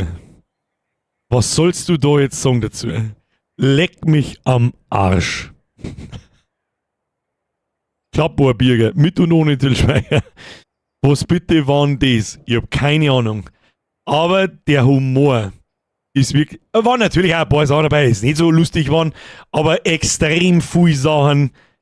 75% der Witze waren richtig gut. 15% der Witze waren richtig krass gut. 5% der Witze waren extrem fucking genius und so absurd, da kommt kein Mensch drauf. Und 5% der Witze waren vielleicht nicht so geil. Das ist wirklich, also was eine absurde Scheiße, meine Damen und Herren. Im positiven Sinn. Gut, dass wir das gespielt haben. Danke für die Vorschläge, das ziehe ich aber auch schon sehr, sehr lang in der Wishlist mit. Leck mich am Arsch. Looking for a good time? Ja, so ungefähr. Freue mich auf den Jahresmerch. Ich kann ja den Zeichenstil nicht kopieren. Selbst wenn ich dürfte, könnte ich es skilltechnisch nicht. Aber selbstverständlich werden da ein paar Dinge. Der Wuselfaktor auf dem Jahresmerch, der wird sehr viel mit diesem Zeug hier gefüllt. Sehr viel. Sehr viel. Da kann ich ja, leck. Das ist der Jahresmerch, da kann ich ja von dem Ding, da kann ich das ganze Motiv zeichnen. Ja, Kruzifix. Ja, das, was der Tarek schreibt. Ich war nur zwischen What the fuck und die Lochmittag hin und her gerissen. Ich habe auch wirklich sehr oft letzten Montag und heute sehr oft köstlich gelacht. Sauwitzig, sehr gut gemacht. Einfach, es kann so einfach sein. Es kann so einfach sein. Leck mir am Arsch. Aber die Szene mit der Kuh singen wir im Dezember. Was? Aber die Szene mit der Kuh singen wir im Dezember. Du spielst wahrscheinlich auf die Kuh so lau. Aber was ist es im Dezember? Bitte nicht ein neuer Land, weil sonst muss ich wieder schießen. Dwifen schreibt auch Best Shit ever. Das ist, ja, es ist einfach keine Ahnung. Kann man nicht beschreiben. Es kriegt 10 von 10. Oder kurzes Spiel da, es ist keine Sekunde langweilig. Es ist an ein paar Stellen, ist ein bisschen so. Ich tue mir. Was? Aber die Szene mit der Kuh irgendwie. Ach so! Du meinst jetzt auf dem Jahresmerch-Motiv. Ja, das kann durchaus passieren. Ich wollte gerade sagen, und das war jetzt das nächste. Ich hoffe, Steffi war bei den Streams dabei. Übernimm die nicht. Die Streams schaue ich selber dann schon noch mit durch und suche mir da einzelne Sachen aus, aber da kriegst du einen Vogel. Ich habe so viele Screenshots gemacht, die kann man sehr gut vorstellen. Steffi, danke schön. By the way, wir haben schon lange keine 28 Fs mehr für die Steffi da reingeschissen. Ohne sie wäre der Jahresmerch nur halber so gut und ich dann 68 mal so lange brauchen. Dankeschön. Herr Rulscheid, liebe Bürger, jetzt wird es Zeit für ein React auf Dirty White Paint. Einfach mal in YouTube eingeben. Ihm seine Video da, nur wenige Minuten Empfehlung. Ich bin eine Biene oder ich heiße Marvin. Das ist eigentlich ein richtig guter Zeitpunkt jetzt gerade, oder? Sollen wir es uns so schauen? Sollen wir da mehr reinluren, oder was? Sollen wir da mehr reinluren, oder was? Jetzt bei so Wacht. Wir. Dirty White Paint. Gucke. Ja, ach, die kenne ich. Natürlich kenne ich es. Was? Was hat gesagt? Irgendwas mit Biene? Ich tue mit Biene. Kenne ich wahrscheinlich sogar. Und ist 12 Jahre alt. Macht der noch was? Oder 3 Millionen Abonnenten. Dirty White Paint. 8 Jahre. Das letzte war da vor 7 Jahren. Der hat irgendwann aufgehört. Warum hat der irgendwann aufgehört? Der hat Millionen von Klicks. Gut, an sehr kurze Videos. Der verdient sich ja behindert. Ich bin eine Biene. Das schauen wir uns jetzt an. Was? Kann man schon mal machen. Schauen wir mal, ob er uns claimt. Jetzt allerliebster Nachschau-Squad, Entschuldigung. Falls der nächste Abschnitt feit, sucht einfach auf YouTube, was wir uns anschauen. Moment. Dirty White Paint heißt der Kanal und das Video heißt Ich bin eine Biene. Ist der Durchfallmann auch von dem? Ist von dem der Durchfall? Das glaube ich nicht. Das ist nicht vom Durchfallmann, oder? Jetzt kommt ja auch noch der Herr Köth! Einfach so, Bürger, habe die Ehre, was zum Fick, hab gerade eingeschalten, hast du da gespielt. Ja, aber wie kannst du, das ist ja schon interessant, wenn du sagst, was zum Fick hast du da gespielt, wenn du gerade erst eingeschaltet hast. Herr Köth, das ist sauber zu viel, Schluss damit! Kuss auf die Nuss natürlich, aber es ist sauber aber du bist da lang und dabei, du weißt das. Aber da ist gerade da jetzt im Chat vorbei, wo smash ein Herz halt drauf. Merci dir, Schluss jetzt mit den fetten Donations, was ist denn heute mit euch? Der andere wirft mit dem 100er, der andere mit dem 50er und dann haben wir noch ein paar 10er und 20er, was ist da mit euch? Fix Letten, merci selbstverständlich, aber es eskaliert schon wieder. So nicht! Ah. So viel ich weiß, hat er aus privaten Gründen aufgehört, ja, das ist natürlich dann bitter. Herr Köth, merci dir, Kuss auf die Nuss. Schluss jetzt mit dem Rumdonaten. Wir schauen uns jetzt mal kurz irgendeinen Blödsinn an, der uns gerade vorgeschlagen worden ist. Ton. Mir ist da irgendwas off, was sauber so geht. Nö, dann passt es. Vollbild. Bildschirm. Achtung, here we go. Ich habe keine Ahnung, ich hab's schon einmal gesehen, aber es ist so lange her, dass ich sagen kann, ich habe keine Ahnung, was passiert.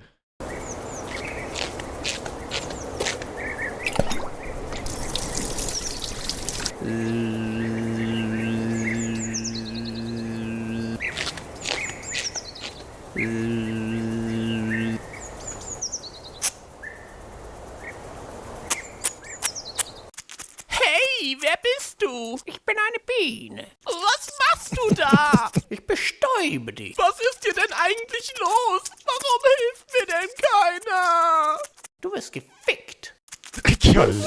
Mein Gott.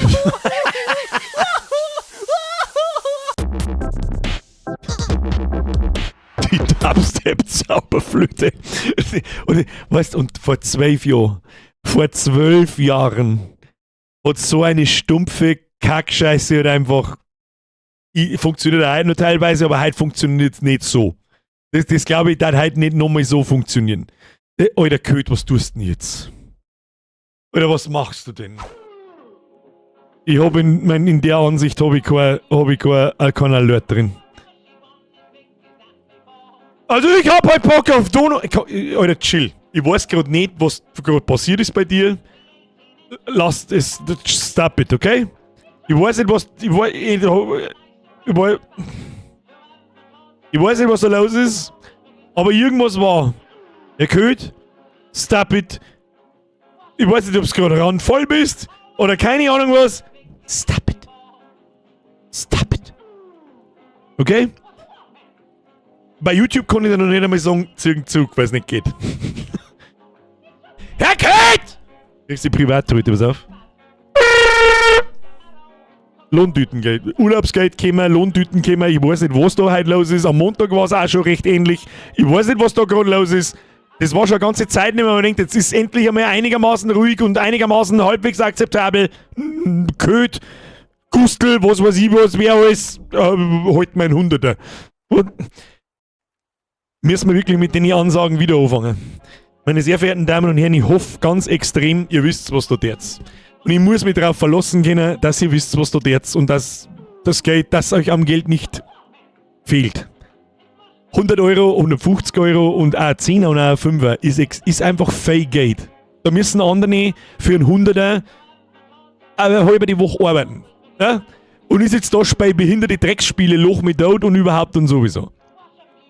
Der Gustl hat kein Privatrüte gekriegt. Du kriegst mein verficktes Logo, halt dein Maul! Was? Der Christian, der Mr. White unter 1000 Euro ist für Anfänger. Also, du bist aber nicht der Mr. DM, oder? Der hält den Rekord immer noch. Ich habe alle anderen auch nicht vergessen. Ich mag überhaupt nicht über das reden. Was soll denn das eigentlich? Mein, der Hansi, dein Ton ist übersehen worden. Warum? Was war's denn? Ein Zwickel, schau ich gar nicht an. Das war ein Joke. Hansi, ich stirb vor Lachen. Wir haben am Sonntag unseren neuen 10 Wochen alten Hundewelpen gekriegt. Na, ab in den Chat. Na, Battle ins Discord. Und ja, Bilder sind im Blätschmerz. Verdammt. Nee. Ich erwarte Ihre hinaus. Ja, ich hab's schon beantwortet, da so in dem Viertel gelesen. Hansi, merci dir. Herr Köth, merci dir. Ich hoffe, du weißt, was du da tust. Brauch auch noch Strampler. Das ist genau, was jetzt passiert. Nein, du brauchst keine Strampler. Nein, du brauchst keine Strampler. Und niemand anders braucht auch sonst Strampler. Und das, was ich da mit dem Gustl gerade gemacht habe, ist eine absolute Ausnahme. Eine absolute Ausnahme, nur weil wir schon mal geredet haben. Wir fangen jetzt nicht an, mich mit 100 dazu zum Scheißen und dann irgendwelche Sachen zum Verlangen, denn das wird nicht passieren. Okay? Schluss damit. Schluss damit. Okay? Dankeschön. Selbstverständlich, aber just don't. So. Köth so aus dem Weg, Geringverdiener. im Ernst jetzt, chillt die Kniescheibe. Ich mag nicht wieder umeinander blären müssen wie ein Vollgas-Narischer, weil die Leute, weiß ich nicht, 150 rauskriegen. Just don't. Ha? Ich brauche ein Dirndl in XXXXXXXL. Jetzt nochmal, Sally. Ich muss jetzt einfach nochmal fragen. Der oder die Sally? Das frage ich jetzt mal. Sally, ich habe mir immer schon gedacht, es passt mehr die zu dem Namen, aber es ist der. Wann kommt der Rage mit den Katzen an wieder? Nein, heute nicht. Heute nicht. Vollmilch-Squad-Strampler. Der Vollmilch-Squad. Eigentlich ein guter. Vollmilch-Squad ist wirklich ein guter eigentlich. Das war eigentlich das Pendant dazu. Das war eigentlich, wie kann man da, wenn man nicht da hier VLBR und da müsste eigentlich eine Titte her, so wie beim Kacknoob, bloß deutliches, ja, dann wird es wieder gesperrt. Da machen wir einfach 2. Das mit Sperren sage ich, fick dich. Das sind keine Depf, das sind Biogasanlagen, 2.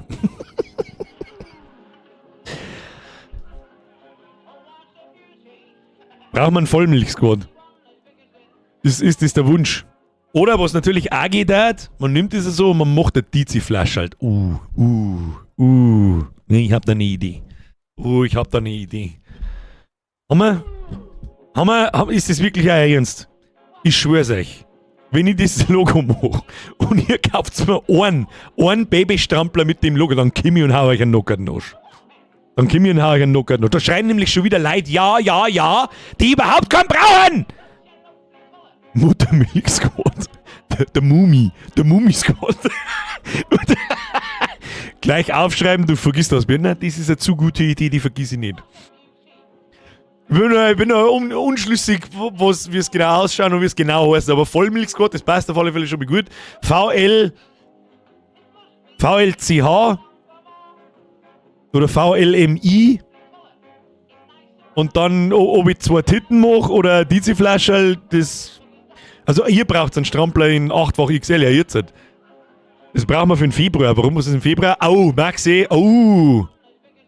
VLM, LCH, es ist zu viel. Es gingen nur 4 Buchstaben. Das ist mehrere Buchstaben, das schaut das Logo selber, der passen neben mehrere Buchstaben meine wie 4. Timmy-Boy! Der beste Squad ist der Leerzeichen. Den gibt's nicht, diesen scheiß Squad, den hast du ausdenkt und sonst niemand! Die Timmy-Boy, den gibt es nicht. Was ist denn der VMSQ? Ja, VLMH. Ist schon. Der MM-Squad, 2 mit 4 Buchstaben. Also Squad bleibt SQAD, so wie da im Logo da, aber oben brauchen wir was für Vollmilch.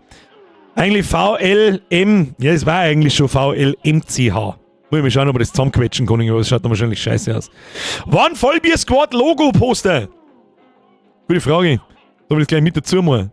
Es hat schon lange kein Merch mehr gegeben. Hat wirklich so sehr lange kein Merch mehr gegeben.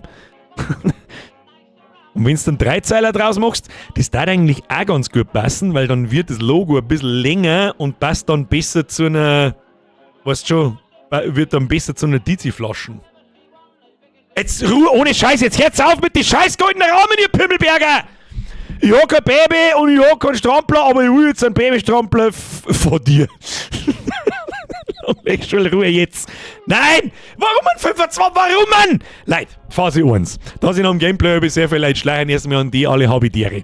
Like smashen, die ganze Scheiße, glaube ich, habe ich schon gesagt. Wir machen jetzt noch einen Blade-Schmerz bis um 10 Uhr, so lange wir mal lustig sind. Das ist ja mir wurscht.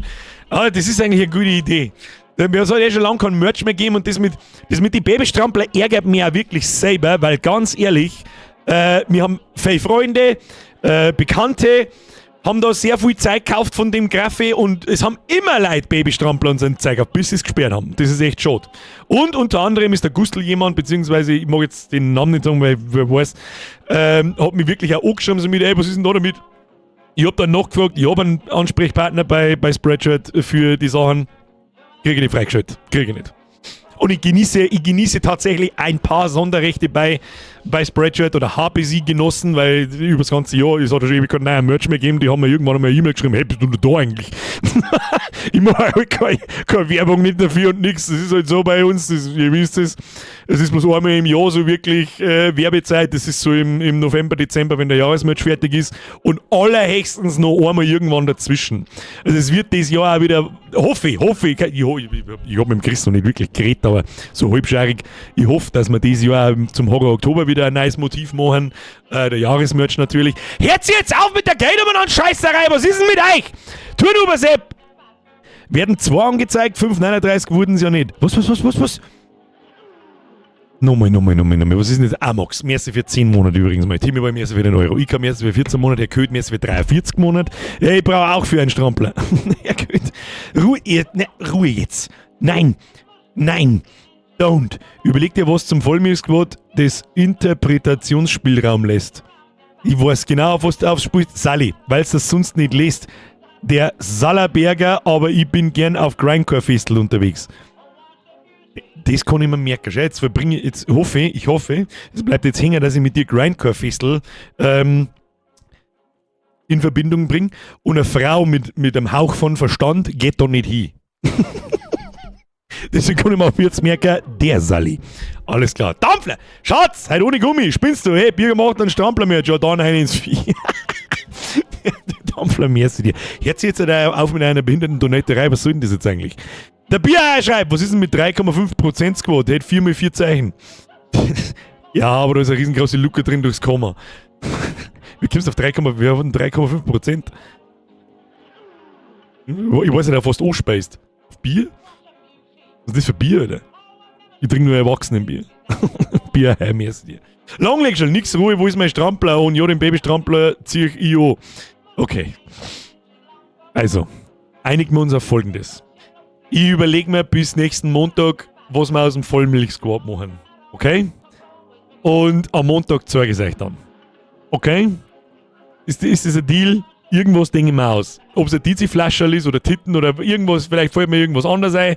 Aber ich werde sehen, was ich machen kann. Und das geschissene Vollbier-Squad-Poster gleich hinten noch für alle anderen, die keinen Babystrampler brauchen können. Ist das ein Deal? Können wir das machen? Damit jetzt da Ruhe ist. Nicht ganz, was ist denn jetzt wieder Ausbruch auf einmal? What the fuck are you doing? Vollbier-Squad-Cap brauchen wir wieder. Da fürchte ich, das wird es nicht mehr geben. Eine eigene Milchbrand. Die machen wir. Kann nicht so schwer sein. Gehen wir zum örtlichen Bauern und nehmen wir eine ganz schwarze Milchtüten mit dem Logo drauf und so. Der Vollmilch-Squad. Wie viel Prozent gibt's? Gar keine? Was ist das für eine Frage? Hey, mach mal. Hey, BMW oder ein neues Auto, wie viel Prozent gibt's denn da? Was? Halt's Maul, hast du aber nichts zum Tor, oder was? Nein, hab ich nicht. Nein, wann hätte nie was zum Tor? Was Caps gibt's nicht mehr? Nein. Gibt's auch schon. Wann haben wir das? Wann war die letzte Cap-Fuhre? Vor 2 Jahren? Weiß ich nicht, ob es vielleicht schon irgendjemandem auffallen ist, dass es wahrscheinlich keine Caps mehr gibt. 20% im Shop gerade. Gibt's gerade? Meinst du jetzt? Ich weiß es tatsächlich. Nur noch 5 Tage. Das heißt, bis wann? 1, 2, 3, 4, 5. 20.07. Bis Sonntag um 12 Uhr. Das passt perfekt, weil am Montag kommen dann die neuen Motive. Der Vollmilch-Squad, der kommt dann irgendwann anders. Ist das Baby beim Strampler dabei? Mit einem Glück, keine Ahnung. Ja, übrigens, es gibt tatsächlich wirklich gerade bei mir im Shop 20%. Spreadshirt timed übrigens, das mache nicht ich. Ich schaue nicht jeden Tag, wann die da irgendwelche Aktionen haben. Das macht Spreadshirt selber.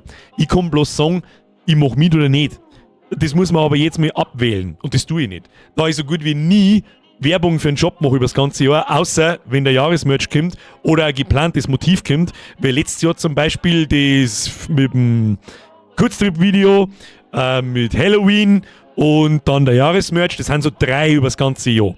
Da reden wir auch schon seit 8 Jahren drüber. Ich mag nicht alle 4 Wochen mit irgendeinem Motiv daherkommen und sagen, kauf meinen Scheiß. Das tue ich sowieso extrem sein. Das ist so gut wie nie. Von einer Woche haben wir natürlich mal einen Chris seine Sachen hergezeigt, natürlich der wir das ist ja klar, das der wir einmal im Quartal so ungefähr, das kann keiner aufregen. Wer sich da drüber aufregt, den muss ich sagen, Alter, da fällt Spaß bei anderen YouTuber, die alle 5 Minuten mit einer Super VPN oder Skilltree oder sonst was Scheiße voll labern. Wer die alten Motive aus dem Shop noch braucht, es gibt gerade 20% bis Sonntag auf die Nacht. Oder was weiß ich, die alten Horrormotive, Poster, das beste Motiv ever, bin ich sowieso fest davon überzeugt, ist immer noch der LeBron, kannst du sagen, was du magst. Ja, vielleicht soll man das, warte mal, vielleicht ist die Werbewirkung so besser. Vielleicht ist die Werbewirkung so besser. So schaut mein Shop aus, wenn es was günstiger gibt. Ja, dann blenden sie automatisch da die roten Sachen ein. Nur noch 5 Tage, 20% Rabatt auf alles. Klickst auf Einlösen. Ich weiß nicht, warum man das tun muss, aber das ist halt die Technik von diesem Spreadshop. Ich kann nichts dagegen machen. Und dann kannst du hier, was nicht alles gibt. Da schon hier der Jahresmerch und Lichtlaut und der Hosenumfall. I'm not your friend. Das Chameleon, der LeBron. Den ganzen Blödsinn anschauen. Wir haben mittlerweile wirklich sehr viele Motive. Ja, alle vergangenen Jahresmerche. Oder die gute alte Donzerwergel, Baby Panda und Weißwürst, I Heart Baby Kur, das heute jemand, das haben wirklich Leute gekauft. Dieses Ding haben wirklich Leute gekauft. So. Das haben wirklich Leute gekauft. Das war der Map-Witz, da habe ich mir gedacht, was, das tust jetzt? Du tust jetzt einfach irgendeinen schlechten Map-Ausschnitt drüber und schreibst Map drüber, wer das kauft, ist nicht ganz dicht. Oder jemand kauft. Warum kosten der scheiß Premium-Hoodie eigentlich 45,95 €? Ist scheiß Spreadshirt schon wieder teurer geworden? Ich kriege jetzt nicht einmal mehr E-Mails, wenn Sachen teurer werden, oder was? So ist ein Witz sein! Die scheiß T-Shirts kosten auch 29,95 €. Die haben nie einen.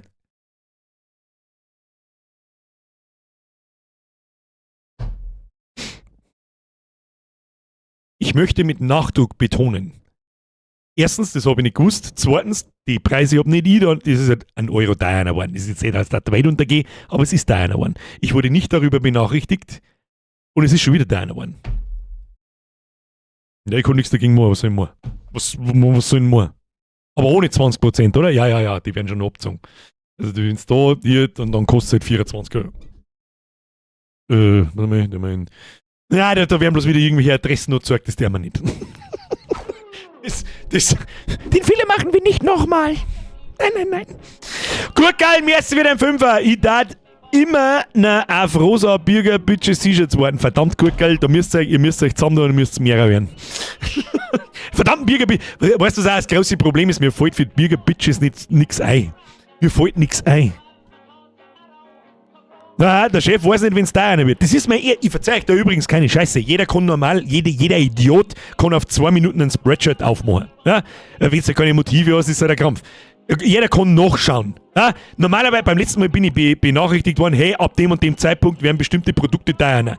Von da nach da, von da nach da. Natürlich schaue ich mir das an und wenn da die wichtigen Artikel, wie die Premium-T-Shirts, Premium-Hoodies, das sind mit Abstand die am meisten kauften, können wir ja offen drüber schmerzen, ich meine, das ist ja kein Geheimnis.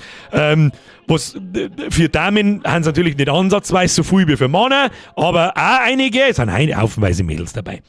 Oder Tops und was weiß ich, was alles für einen Scheißdreck das gibt.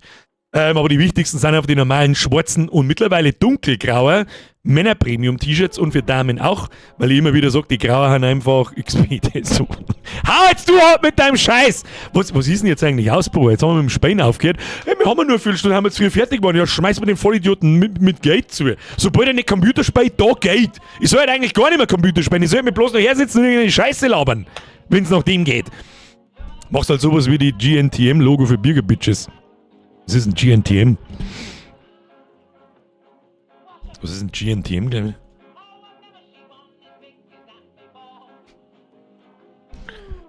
Hätte ich bloß nicht gefragt und googelt. Marco, Ruhe! Bitches Shirt brauche ich auch, also auf geht's. Oh Gott, Steffi, ja. Wir machen mal Project X beim Wimmer. Germany Next Topmodel, ja, ich hab's gerade gegoogelt. Herzlichen Glückwunsch, gut, dass ich nachgeschaut habe. Bikini, Bürger Bitches easy. Bikini und Bademode war wirklich geil. Für Männer gibt es Badhosen, für Männer gibt es eine Badehose. Ich habe schon gesehen, ich muss vielleicht auch mal in den Shop mal wieder durchgehen und die ganzen Motive da hin und neue Produkte. Wie erkläre ich das jetzt? Wie erkläre ich das jetzt irgendjemandem, der selber keinen so einen Spreadshirt hat? Du hast da einen Admin-Bereich, da lädst du die Motive auf. Ja, die müssen nicht hochauflösend sein, in einem bestimmten Ding und so weiter und so fort. Und dann kannst du dir selber zusammenklicken, welchen Artikel du mit dem Motiv anbieten möchtest. Und das ändert sich permanent. Da kommt ständig nice Zeug dazu. Mittlerweile fangen die ja auch richtiges Premium-Gewand, so nenne ich es jetzt einfach einmal. Ich meine, die T-Shirts sind wirklich nicht schlecht. Ja, die sind wirklich gut. Die tragen sich super weich, selbst die schwarzen auch. Aber die grauen sind noch bequemer, vor allem bei den Pullis. Ganz wichtig, bei den Pullis hängen die schwarzen noch ein bisschen in neu. Da empfehle ich immer den dunkelgrauen. Bei den T-Shirts sind die schwarzen in Ordnung und die grauen mag ich beide gleich. Da haben mittlerweile die schwarzen haben auch nachgezogen und haben so bequem, dass das wirklich ganz aus ist. 30 € ist schon happig, da brauchen wir nicht schmerzen. Da brauchen wir nicht schmerzen, aber was soll ich machen? Was soll ich machen? Man kann es gleich herschenken, weil sonst nichts mehr übrig bleibt. Wie viel übrig bleibt, kann ja jeder nachschauen. Das ist, da ziehen wir dann noch die Steuer ab und dann bleibt mir von so einem T-Shirt der 5er. Ja, ziemlich genau sogar. Nicht einmal ein 5er. Und es wird aber halt permanent teurer. Alles wird teurer. Bürger braucht Pulver. Wer braucht kein Pulver? Alle liegen, wenn ich sage, ich freue mich nicht drüber. Aber wenn du ein T-Shirt kaufst, hast du halt wenigstens noch was davon. Gut, von dem da hast du wahrscheinlich auch was, weil sich manche wahrscheinlich freuen, wenn ich einen Namen sage. Oder was weiß ich, was da los ist. Leute, gibt's ein BH für die Mädels? Frage für ihre Freundin. Nein, Unterwäsche gibt's nicht. Da war ich auch als Spreadshirt sehr vorsichtig, weil die haben sehr kulant mit Retouren und so. Da tut mir übrigens auch keiner weh, wenn einmal was nicht passt. Das kann auch mal, ich habe auch schon mal einen Druck gekriegt, wo was zusammenpickt ist oder wo was nicht ganz passt hat. E-Mail, Foto hin und dann regeln die das. Das regelt nicht ich, sie regeln das, aber in meinem Namen. Und das deren wirklich sehr kulant und da bin ich auch sehr zufrieden, weil ich das auch so regeln. Da wenn irgendwas nicht passt, dann wird das geregelt. Entweder du kriegst dein Geld wieder oder du kriegst was Neues oder sonst irgendwas. Solange du es nicht übertreibst. Aufs Bikini-Hosel hinten drauf, don't touch it, sonst klatsch it. Ich werde ja vorne drauf schreien, lang meinen Schwanz nicht an. Das da die lustig finden. oder magst du meinen Zipfel singen? Ein Weiberleid, das anzieht, Alter. Okay, ich mache einen Heiratsantrag, das glaube ich dir, Alter. Unterhosen gibt es ja wohl. Was, aber nicht für Mädels? Für Männer ja, da ist es ein ganz anderes Thema. Wir haben da unten... Nein, sag's nicht. Gibt's Frauenunterwäsche? Nein. Oder jetzt Hosen und Shorts gibt's, ja, und so Leggings und so. Shorties, bla, aber keine Unterhosen. Es gibt keine Unterhosen für Mädels, oder ich hab wirklich was. Magst meinen Zipfel sehen, dann Loch.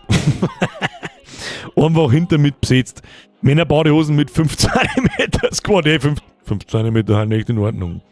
Bernie! Auch wenn mich die Mods noch zerklopfen, Discord, Hobbyschmerz, Birger, I'm thank good. Birger, was? Nochmal. Auch wenn mich die Mods noch zerklopfen, Discord, Hobbyschmerz, Birger im Thank Goodness Stil. Moment, da muss ich schauen. Hobbyschmerz. Ja. Das ist gar nicht schlecht. Das wäre wirklich gar nicht schlecht. Wir zeigen das jetzt nicht her, warte mal. Können wir eigentlich nicht so machen, wie heißt du? Ich kann gerade im Streamer-Mode nicht sehen, wie du heißt. Irgendwann mal der Bernie halt wahrscheinlich. Also warte, wir zeigen das her, ich mach so.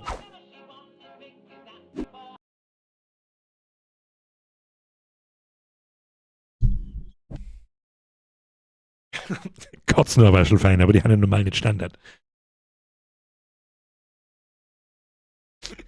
Sehr schön.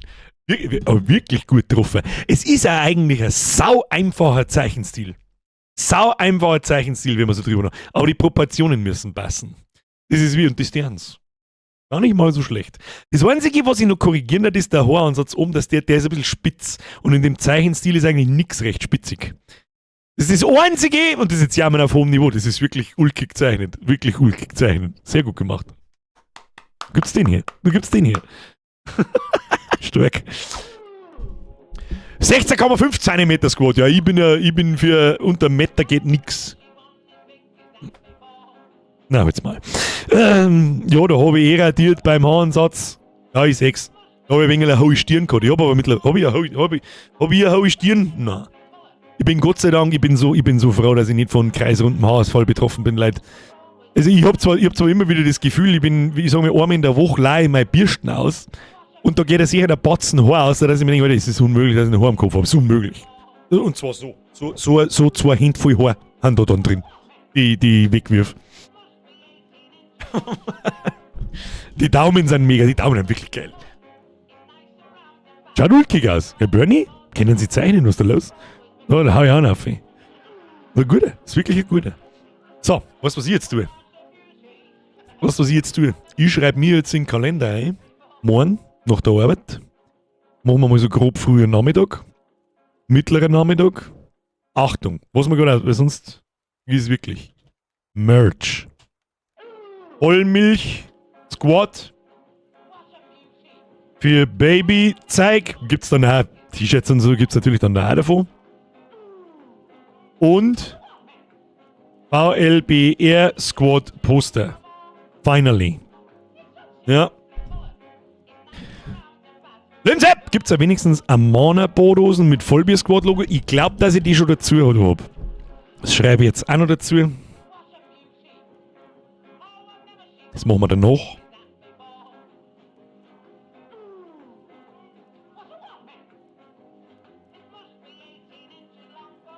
Kollektion durchgehen mit Logos und Artikeln.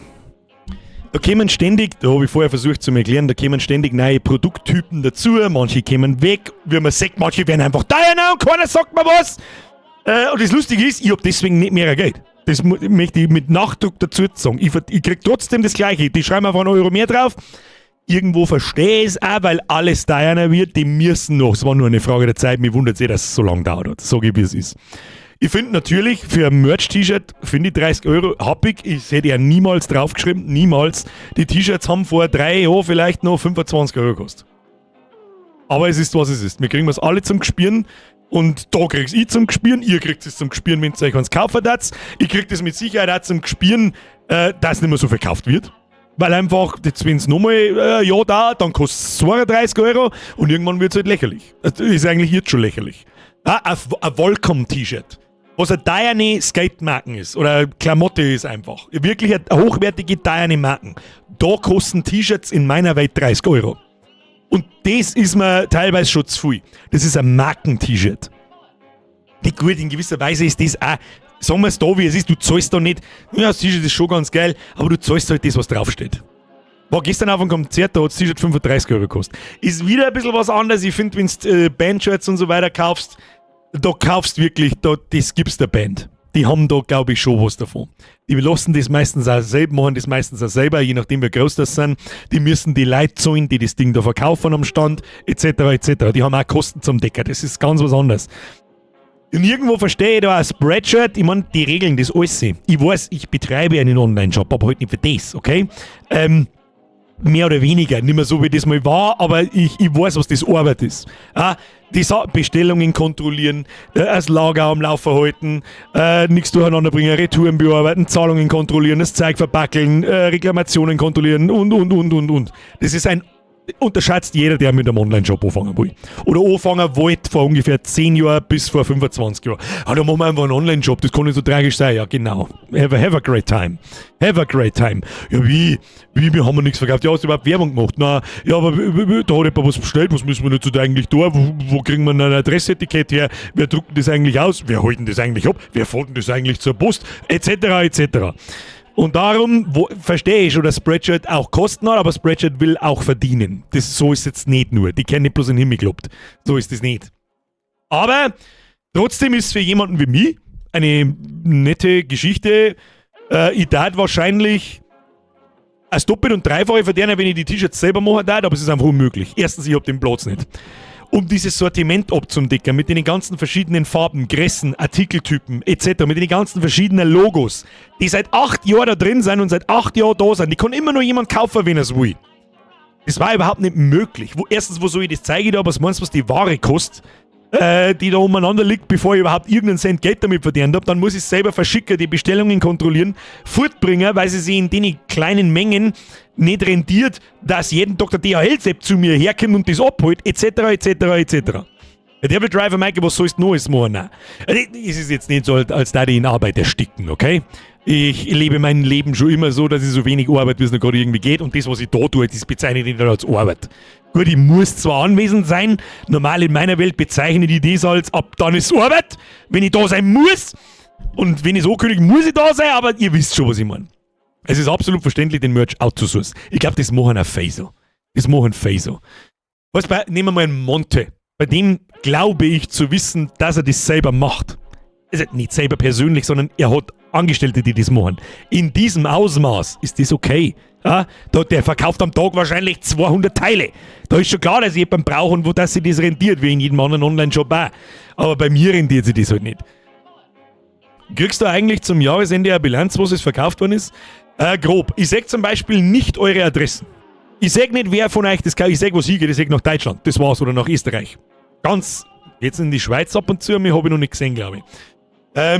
Sicherlich habe ich da jeden Monat eine Statistik, wie viele Teile das verkauft worden sind. Grob, was verkauft worden ist.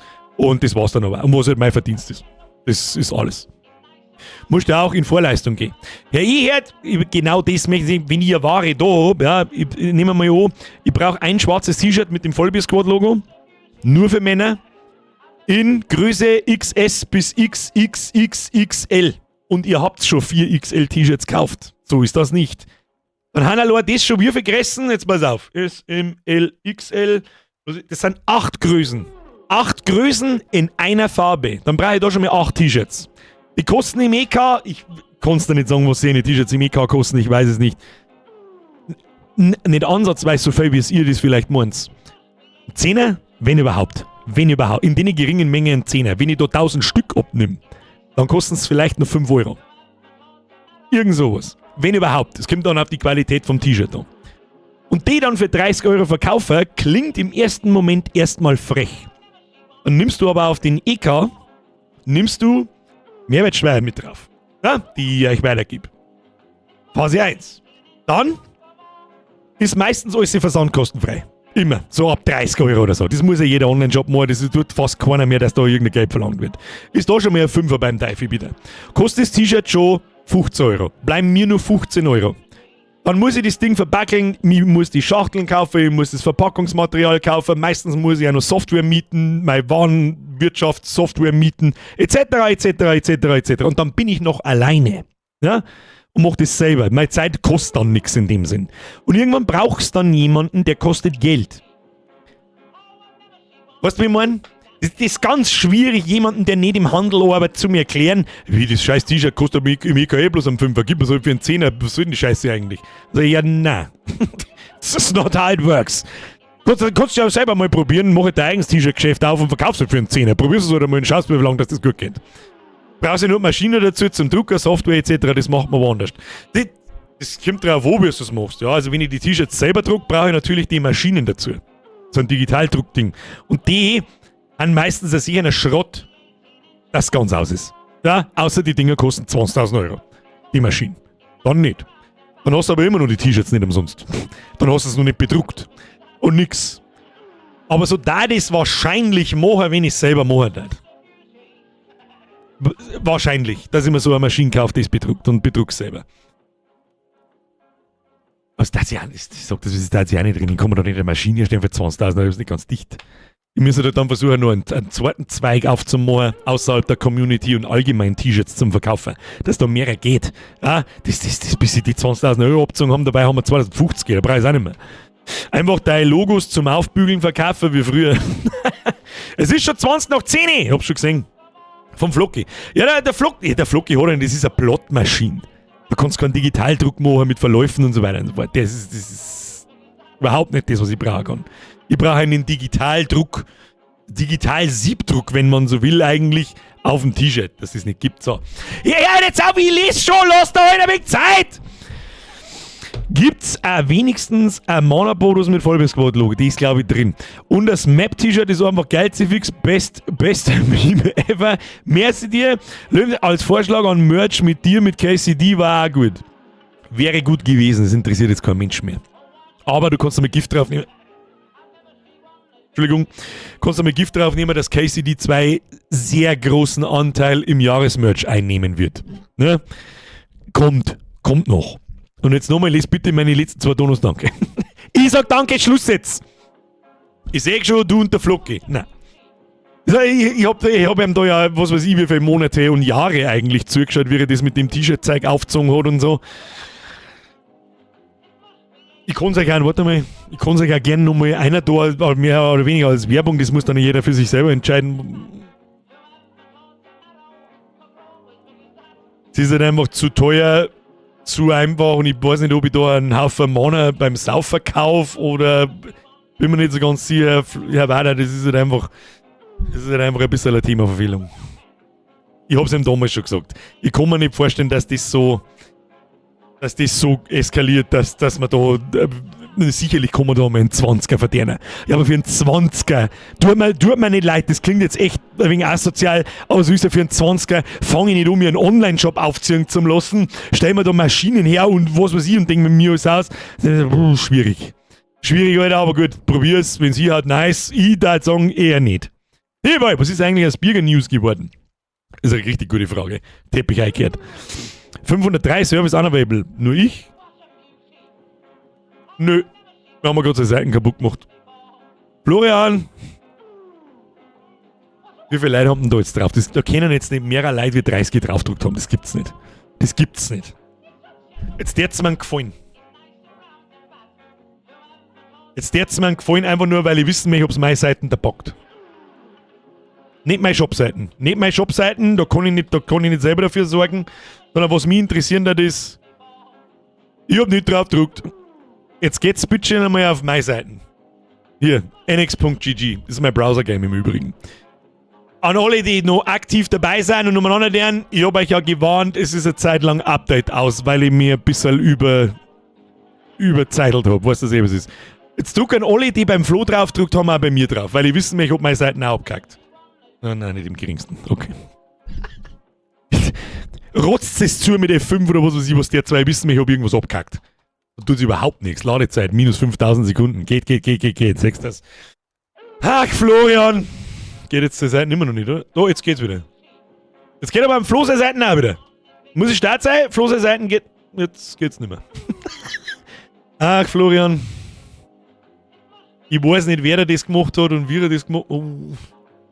Ich weiß nicht, wie er das gemacht hat und was er da gemacht hat, aber ich darf noch mal nachschauen, das... Weil jetzt alle auf NX sind, ja wahrscheinlich. Meinst du, wir sollen mal mit der Loik draufgehen? Ich weiß nicht, was ein Loik ist. Ja, aber Hako, ich bin in Theoriebegrifflichkeiten unfassbar schlecht, wie du es vielleicht schon gemerkt hast. Ich weiß nicht, was der Loik ist. Vielleicht, wenn ich es ausgesprochen her oder sehe, was ist ein Loik? Ich kenne bloß Leuching. Ach, Iron Cannon, ja, doch, ich kenn's schon, passt schon. War ich schon wieder schockiert, so mit, oh Gott, jetzt muss ich mir wieder die Blöße geben, dass ich mich überhaupt nicht auskenne. Ich kennt Iron Cannon schon. Lass mal die Iron Cannon in Ruhe, bitte. Danke. Ich kenn bloß die Abkürzung Leuk nicht, die sagen ja immer schon Iron dazu. Brauchst nicht, wenn 5 User gelangen. Er meint, glaube ich, eher bei mir. Birger, bist du am Summer Breeze? Nein. War beim letzten Mal auch schon vom Vlog gehen. Kannst du Abfragen nicht im Backend irgendwo abfragen? Was? Flo, nochmal. Kannst du Abfragen nicht im Backend irgendwo abfragen? Ich weiß jetzt gerade nicht, was du meinst.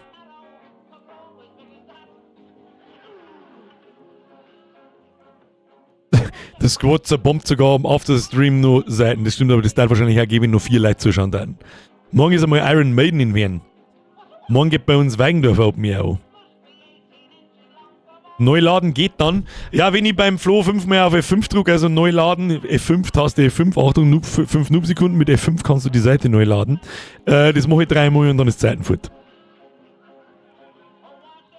Birger, hast du Sachen von Volcom? Ich war bis jetzt immer bei DC. Herr Adrian, da ich 8 Jahre einen Skate-Shop hatte, habe ich selbstverständlich Volcom-Klamotten und Hosen, ich habe Ease-Klamotten, ich habe America-Klamotten, ich habe DC-Klamotten. DC ist auch eine meiner Lieblingsklamottenmarken, vor allem Oberteile, Pullis und T-Shirts.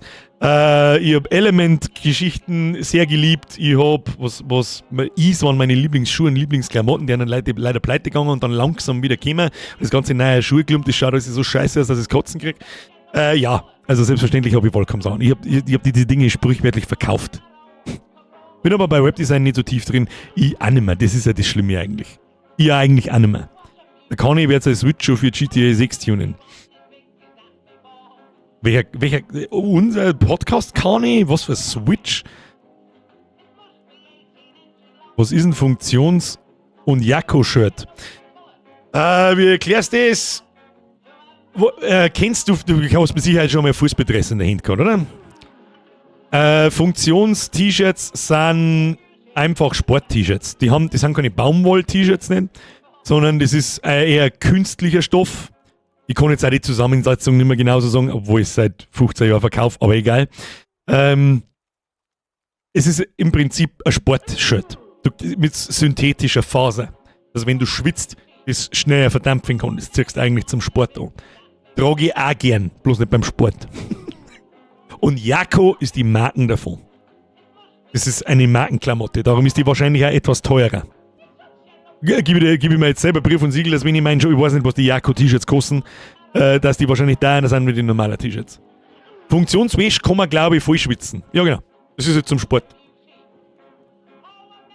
Polyester-Shirts, Fußballtrikots halt, ja, im Grunde. Nicht ganz Fußballtrikots. Fußballtrikots haben meistens nur so viel Spirenzchen dran und Logos und Stickereien und so weiter, dass eigentlich fast kein Funktions-T-Shirt mehr ist.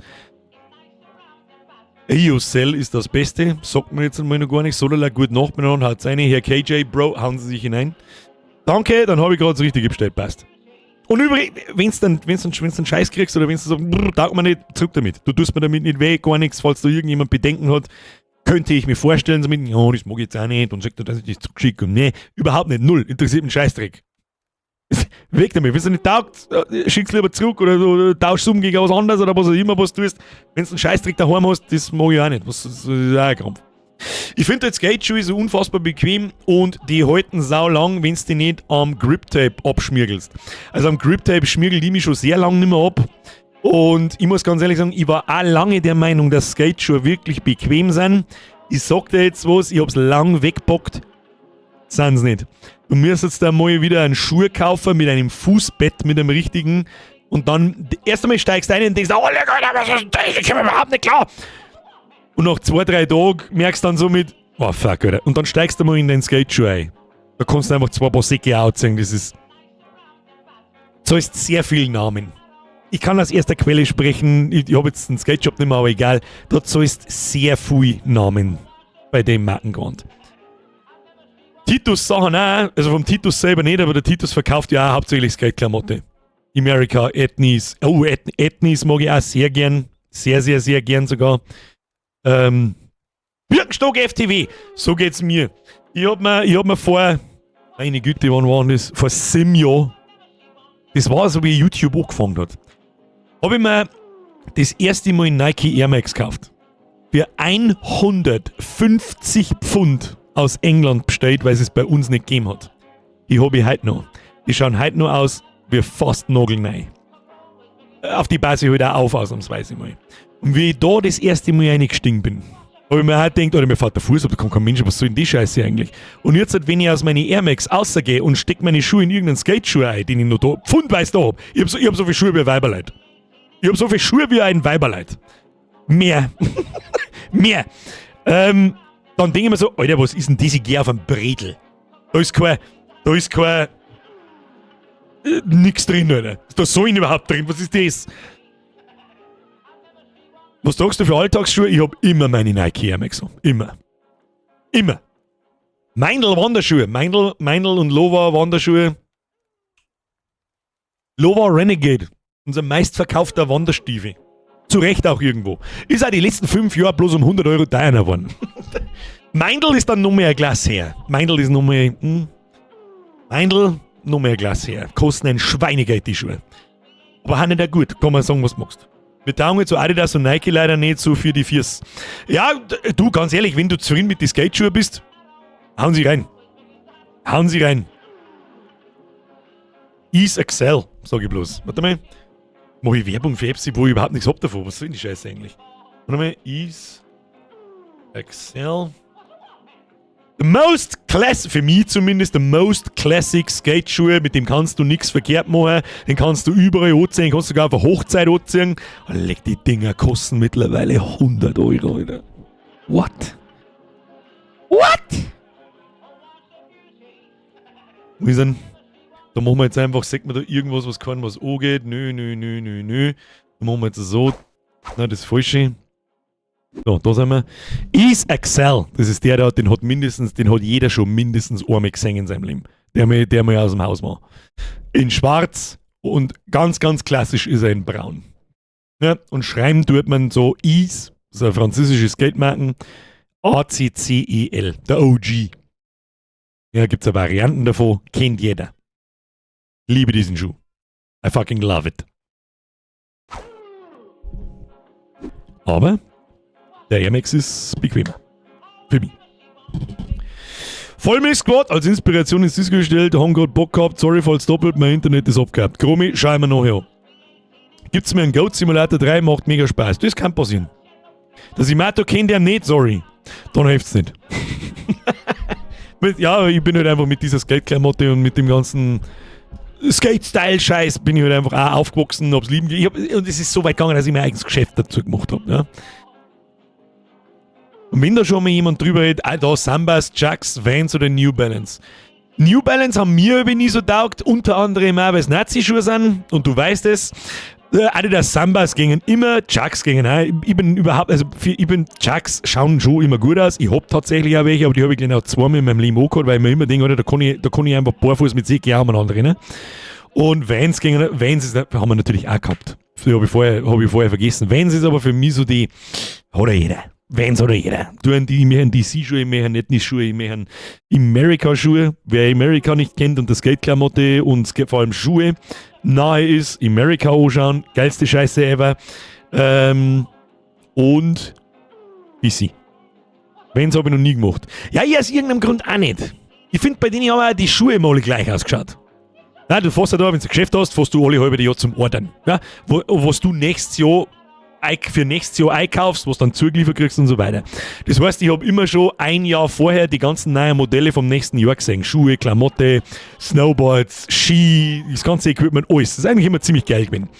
Und bei Vans war es immer so, Alter, mir kommt es vor, als da ich jetzt so die gleichen Schuhe bei euch bestellen, die schauen immer alle gleich aus. Immer. Immer. Naja, nimmst du den und den, wird schon passen. Was hältst du von Photosynthese?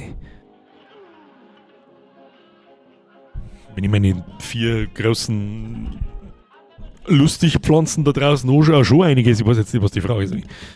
Birger! Freust dich schon auf das neue EAFC 26 mit dir als Coverbild?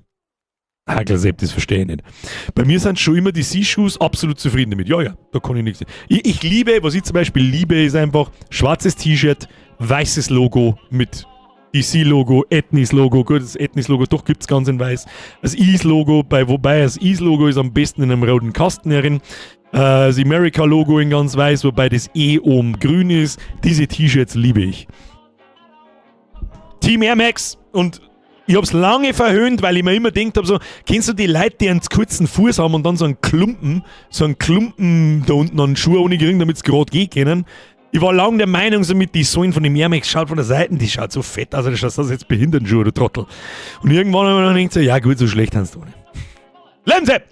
Ist Tales of Shire, was für ein Stream, ist ein Spiel, wo Herr der Ringe kommt am 29.07. raus. Ja, steht auf der Liste, wird aber nicht gespielt, weil das anscheinend schon wieder dermaßen an der Lore und dermaßen an allem vorbei ist und es kommt spät raus. Der Mittwoch, ich glaube, kommt am Dienstag vor dem letzten Stream raus und da machen wir sowieso Blätschmerz. Team Engelbert Strauß. Salem Photosynthese, haben das die Leute, die ihre Kacke in der Schüssel danach fotografieren und in Facebook posten? Was? Wo trifft man jetzt sie? Zu den besten Schuhmarken zählt mittlerweile Timberland, zahlst viel, aber hast auch saugeile richtig lang. Kann ich nicht mitschmerzen, Timberland weiß ich nicht. Also soll ich mal Air Max kaufen oder wie sagst? Was kostet ein Air Max mittlerweile? Ich mag es überhaupt nicht wissen, da kosten die wahrscheinlich über 200 Euro.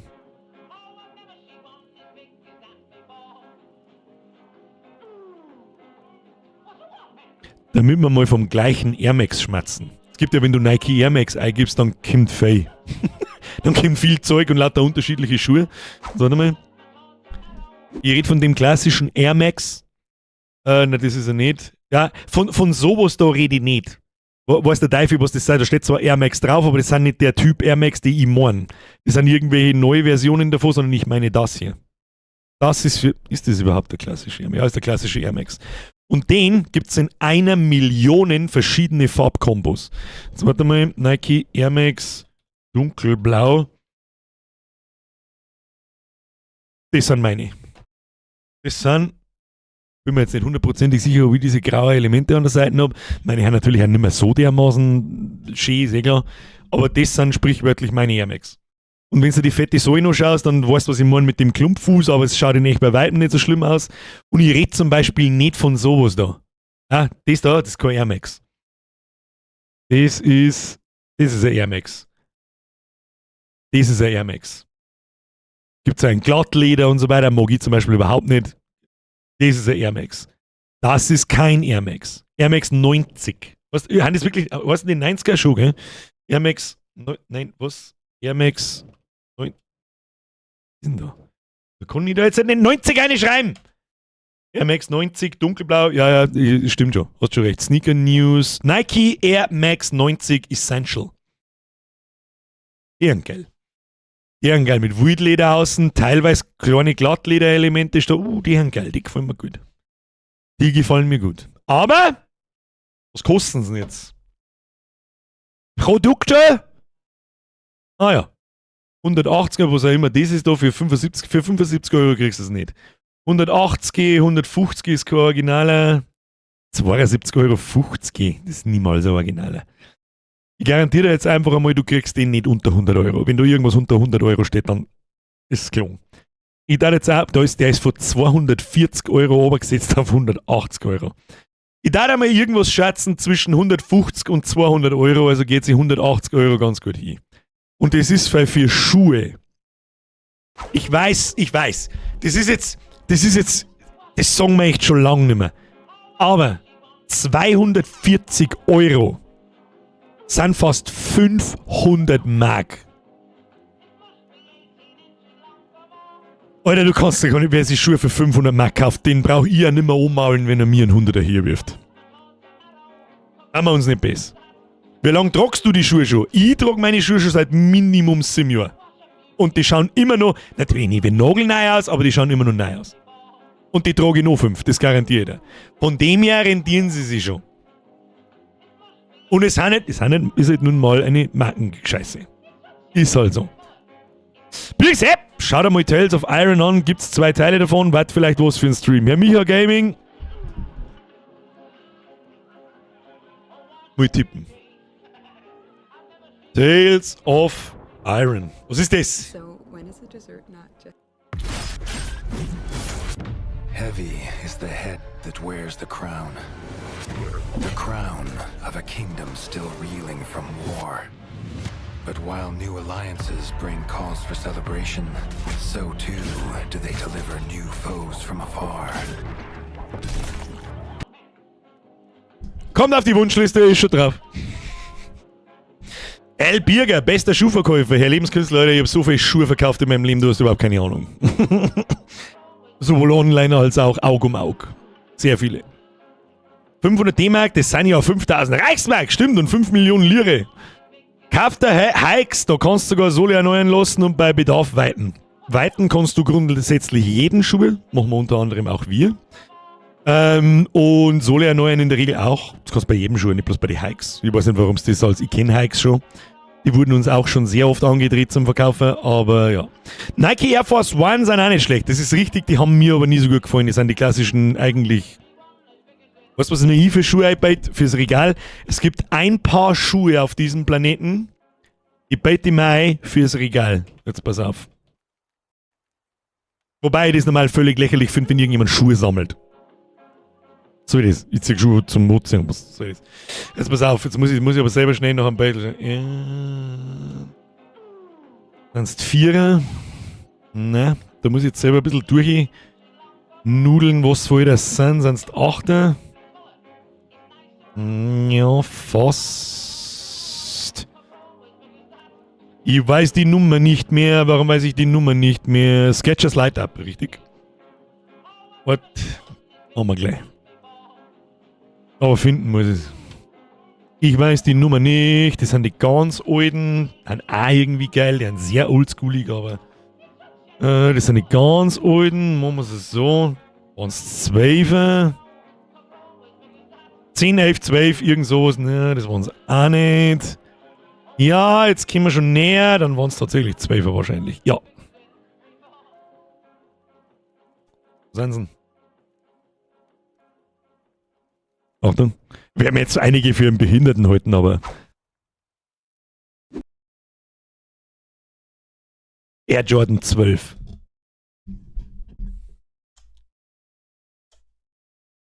Und von oben schauen sie so aus. Oder Innenseiten schauen so aus. Von der Außenseite gibt es eine umdrehte Farbkombo. Ein Basketballschuh. Kostet wahrscheinlich unbezahlbar. Nicht unbezahlbar, meine ich wirklich unbezahlbar. Sagen wir mal Produkte eher. Oh, so unbezahlbar sind es gar nicht, schau mal hin. 330 Euro, das sind Babyschuhe. 270 in Futzengrob weiß. Das sind eigentlich. Sonst ist die 290. Da verkauft jemand gebrauchte für 60. Oh, bloß 495. Ich weiß auch gerade nicht, was da das schärfste Modell ist. Was am meisten kann, ja, die schwarz-gelben, schwarz-rot, glaube ich, ist auch noch ganz. Warte mal. Black-Red. Oder Red-Black, da waren es die Red-Black. Irgendwie so. Irgendeine bestimmte Farbkombo. Also du kannst bis zu 500 Euro dafür ausgeben. Und dann glaube ich, kriegst du aber auch bloß gebrauchte Sachen und so weiter. Du kannst ja den nicht mehr kaufen, oder? Jordan LR 12 Retro. 350 Euro bei StockX. Was ist StockX? Every Size. Schauen wir halt einfach mal, was das ist. Ja, aber jetzt tatsächlich, für 230 Euro. Dann dieser Stück finster, was ist denn da los? Muss ich nicht größer mal. Und dann denke ich mir aber wieder, Bruder, was soll ich mit Basketballschuhen? Spiel seit 20 Jahren nicht mehr Basketball. Fürs Regal, dann noch die Babyschuhe. Ja genau, da kann man nicht gar nicht. Oh, Herr verpennt, dann ab in Nachschuss geht. Hey Joachim, viel Spaß. Aber wie sagte schon Lucifer in Konstantin, über Geschmack lässt sich nicht streiten, das ist richtig. Wenn wir schon bei Birgers Schuhberatung sind, was würdest du denn für die Arbeit mit viel Gehen und Stehen empfehlen?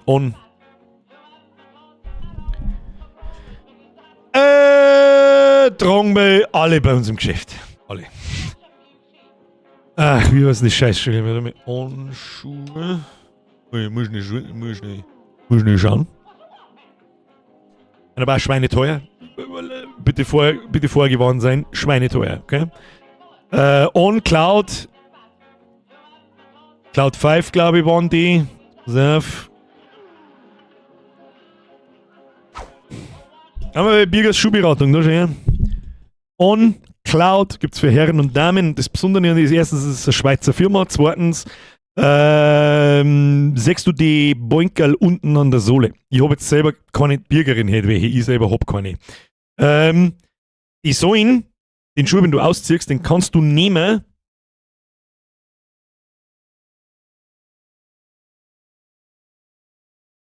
Den kannst du nehmen und so zusammenknautschen. Passt. Es ist eigentlich ein Laufschuh.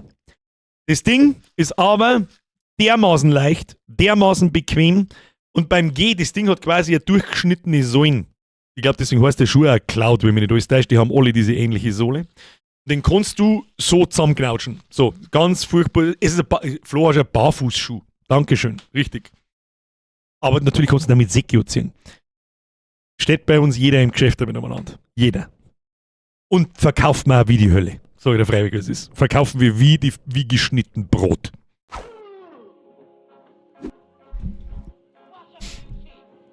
Beim YBO ist jetzt etwas anderes. So, ja, das, oh Gott, wir kriegen die Kurven jetzt wieder. Oh, wir kriegen jetzt die Kurven wieder. Die kriege ich nicht mehr. YBO, das tut mir ein wenig leid, aber es hilft nicht. Das hilft nicht, es ist jetzt einfach ausgedroppt. Da ist jeder andere Ikone, das ist jetzt Dinge. Wenn man jetzt was. Übrigens fett jetzt mal. Das wollte ich jetzt so nicht sagen. Aber es gibt auch welche für andere Gewichtsklassen. Ja, wenn jetzt du kein 70, 80 Kilo Heinkerl bist, sondern ein 150 Kilo Heinkerl, dann ist der Cloud 5 vielleicht ein bisschen zu wenig. Das heißt, die Säulen ist dann fort relativ schnell. Der Adrian kennt nur Cloud 9, die kenne ich ja. Birger, hast die Asus ROG Astral GeForce RTX 590 OC Edition schon gesehen? 5 Kilogramm Gold. Was bekommst du jetzt da drauf? Kauf dir lieber was mit einer gescheiten Sohle, gute Dämpfung, als leichter Schuh. Puzzlebeats, hast du irgendwie eine Sekunde zugehört, was ich gerade gesagt habe? Die Sohle ist eine einzige Dämpfung. Darum heißt er Cloud. Wolke, weil es jemand im Englischen nicht ganz so mächtig ist ja nicht schlimm. Cloud heißt Wolke und das hat einen Grund. Bei mir ist kein Cloud 9, sondern der Wambo 420. So! Und in der Sonne, wieso gebe ich eigentlich da eine Schuhberatung? Aber was habt ihr da davon? Kauft's bei mir Schuhe. Jetzt kann man auch noch zu fett für einen Schuh sein. Wie natürlich kann man zu fett für einen Schuh sein. Du kannst ja nicht, wenn normalerweise nehmen den auch viel als Trainingslaufschuhe her, wie als Barfußschuhe. Das machen halt voll ganz neirische, die Marathons laufen und so ein Mist. Und in der Regel wiegst du bei sowas nicht 150 Kilo. Verstehst? Aber wenn bloß irgendjemand umeinander steht, der jetzt nicht 200 Kilo wiegt, das soll jetzt nicht halt, der Vibe wiegt nicht 200 Kilo, damit das mal kurz klargestellt ist. Aber wenn man über 100 Kilo wiegt, dann sollte man vielleicht einfach, weißt du, was du tust? Geh einfach mal in ein Sportgeschäft und lass die beraten. Ganz einfach. Für das gibt's uns. Da gehst du rein, sagst, Bruder, ich stehe den ganzen Tag da umeinander, du bist doch auch Verkäufer in einem Sport, du stehst doch auch den ganzen Tag umeinander. Weißt du was, du brauchst nur nicht einmal fragen nach Beratung, du schaust, was ich auf der Schuhe habe und sagst, die mag ich auch. So einfach ist es eigentlich. So einfach ist es. So! Und jetzt gehen wir ins Bett. Jetzt haben wir wieder eine Stunde lang gearbeitet.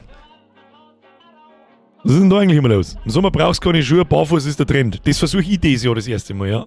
Herr Plötze, was ist da los? Alter, das schon gesehen, das Game wird richtig. Man tut jetzt da irgendeinen komischen Scheiß aus Link. Nice try. Haben wir schon mal gehört. Einmal ist lustig, zweites Mal nicht mehr. Herr Plötze, merci dir.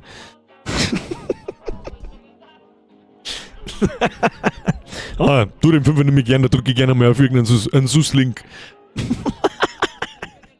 Was war das? Das wissen nur Programmer, was das war. Ein paar Leute wissen es. Der Michi weiß, der Flo weiß. Tainted Grail, The Fall of Avalon ist gut. Ich weiß jetzt nicht, wo das kommt ein bisschen kontextlos her, Robatius, aber das kann ja sein, dass du mit dem Video ein bisschen neu hängst. Manch einer lacht, ja, bitte anschauen, ich hab mir Mühe gegeben dafür. Nein, weil sonst der Stream gesperrt wird, du Kasperl. Es ist never gonna give you up. Kennst du das also mit?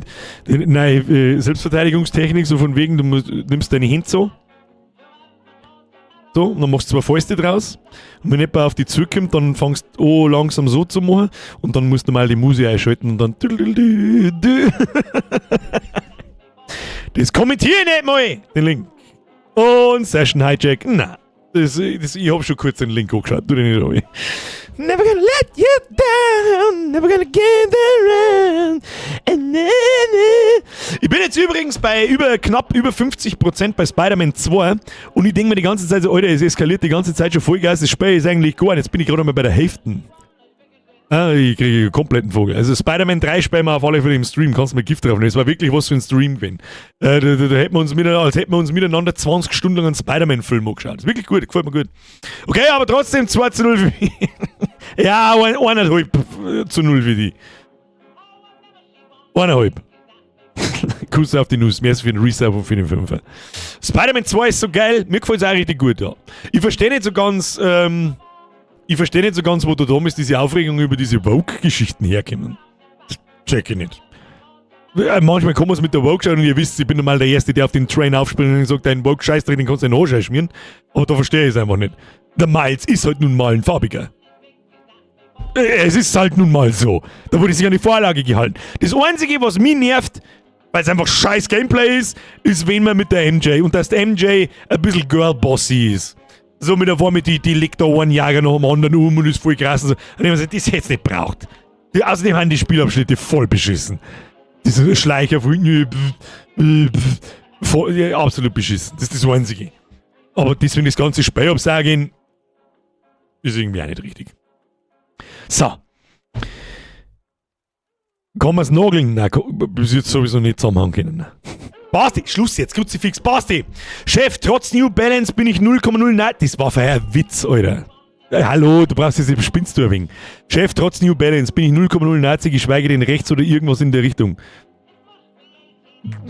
Selber schuld? Ganz im Gegenteil. War mir wichtig, nichts für ungut, bist der Beste. Ja, selber schuld. Um das jetzt... Als Follow-up zum Montag so zum Song. Und das war Gaudi. Aber ich finde, jeder, der New Balance hat, sollte wissen, dass in einer gewissen Szene diese Schuhe getragen werden. Aus was für einem Grund auch immer. Ich könnte mir vorstellen, dass bei Nazis es wirklich so dumm stumpf ist, da ist ein N drauf. Kombiniere. Die kaufen wir uns. Kann ich mir vorstellen, ich weiß es nicht. Aber gut. Was ist mit Red Dead 2? Gefühl, jeder Streamer spielt das zurzeit. Was ist da los? Weiß ich nicht, um ehrlich zu sein. Jetzt Schnauze. Jetzt passt die mir für den Zwickel. Keiner hat die Nazi genannt. Tu dich nicht runter. Ist nicht so schlimm, wenn man jemanden Nazi nennt. Abstrafen, sagen halt, der Maldetrottel, Wunderputzen, weiter geht's. Okay? So. Und jetzt schleichen wir uns davon. Freunde der Sonne, vielen Dank fürs Zuschauen. Vielen Dank für die ganzen Donations. Bis Montag muss ich Sachen erledigen. Haben wir schon weiß was ist. Und danke für alles. Kuss auf die Nuss. Kurze Ansage noch zum Schluss. Schöne Grüße an den Nachschau-Squad. Wir sehen uns noch nächste Woche und übernächste Woche, dann bin ich einen Monat nicht da. Ich bin den ganzen August weg. Und dann geht es im 30. Juli ist der letzte Stream am Mittwoch, da machen wir einen Blätschmerz. Erster Stream ist dann einfach pünktlich am 1. September, 20 Uhr. Und dann gehen wir in Season 9. Ist Season 9? Das ist Season 9. Alter, der Mann ist so behindert. Bruder, noch 2 Jahre, dann machen wir mir diese Scheiße hier seit 10 Jahren. Seit 10 verfickten Jahren und es sind immer noch, heute waren es 800 Leute, am Montag waren es 1000. Könnte ich mir vorstellen, über den Winter werden es dann auch wieder mehr, so wie jetzt jedes Jahr ist. Insane. Ist insane eigentlich. Eigentlich ist Season 9, wenn ich so drüber nachdenke. Weil der Riesenmerker gerade schreibt 8. Ich weiß, dass 8 ist. Ich zeichne jetzt dann ein Jahresmerch für Season 8. Und dann beginnt Season 9. Also ist eigentlich, nach der Sommerpause ist Season 9. Oder die ersten 2 Monate nach der Sommerpause, die kommen auch nur auf den Jahresmerch drauf. Darum ist es aber ein bisschen so, was es selbst ist. Kostet dann 10 Bob. Recht hast. Nicht schleicht euch. Vielen Dank fürs Zuschauen. Liken nicht vergessen, Abo da lassen. Schöne Grüße an den Nachschau-Squad, Triple F für die Moderatoren. Danke für die neue Mitgliedschaft 10 oder Mitgliedschaft, weiß jetzt nicht mehr hundertprozentig, aber ich glaube Schaft 10. Welcome to the Squad. Danke für die ganzen Resubs. Und dann sage ich, sehen wir uns am Montag. Vorab wieder ein schönes Wochenende. 2 Wochen verfliegen einfach. Weil der August wird einfach auch schnapp und es ist, als war nicht Tag. Wenn das ist, ich weiß nicht, was das ist. Das ist das, wovor unsere Eltern uns immer gewarnt haben. Ja, Zeit vergeht nur fett schnell. Wirst du schon noch anschauen? Ich glaube nicht. Schwupps, und ich bin 40. Herzlichen Glückwunsch. Meine Damen und Herren, bis Montag haben Sie vorab ein schönes Wochenende. Wir sehen uns am Montag um 20 Uhr. Oh, hauen Sie sich hinein. Habe! Hashtag Wichs dir, hey. Ganz klassisch. Was? Das stellen wir uns am Kopf auf. Ich so, Behinderte in die Fotos findet man nicht mehr, machen wir so. Nein, ich verdecke mich aber jetzt selber vor dem Sprengi. Ja, Sprengi hat noch kein Foto gemacht, hat er noch nicht. Schleicht euch jetzt davor, wir sehen uns am Montag. Ich wünsche euch was. Haut euch eine und merci, habe ich dir.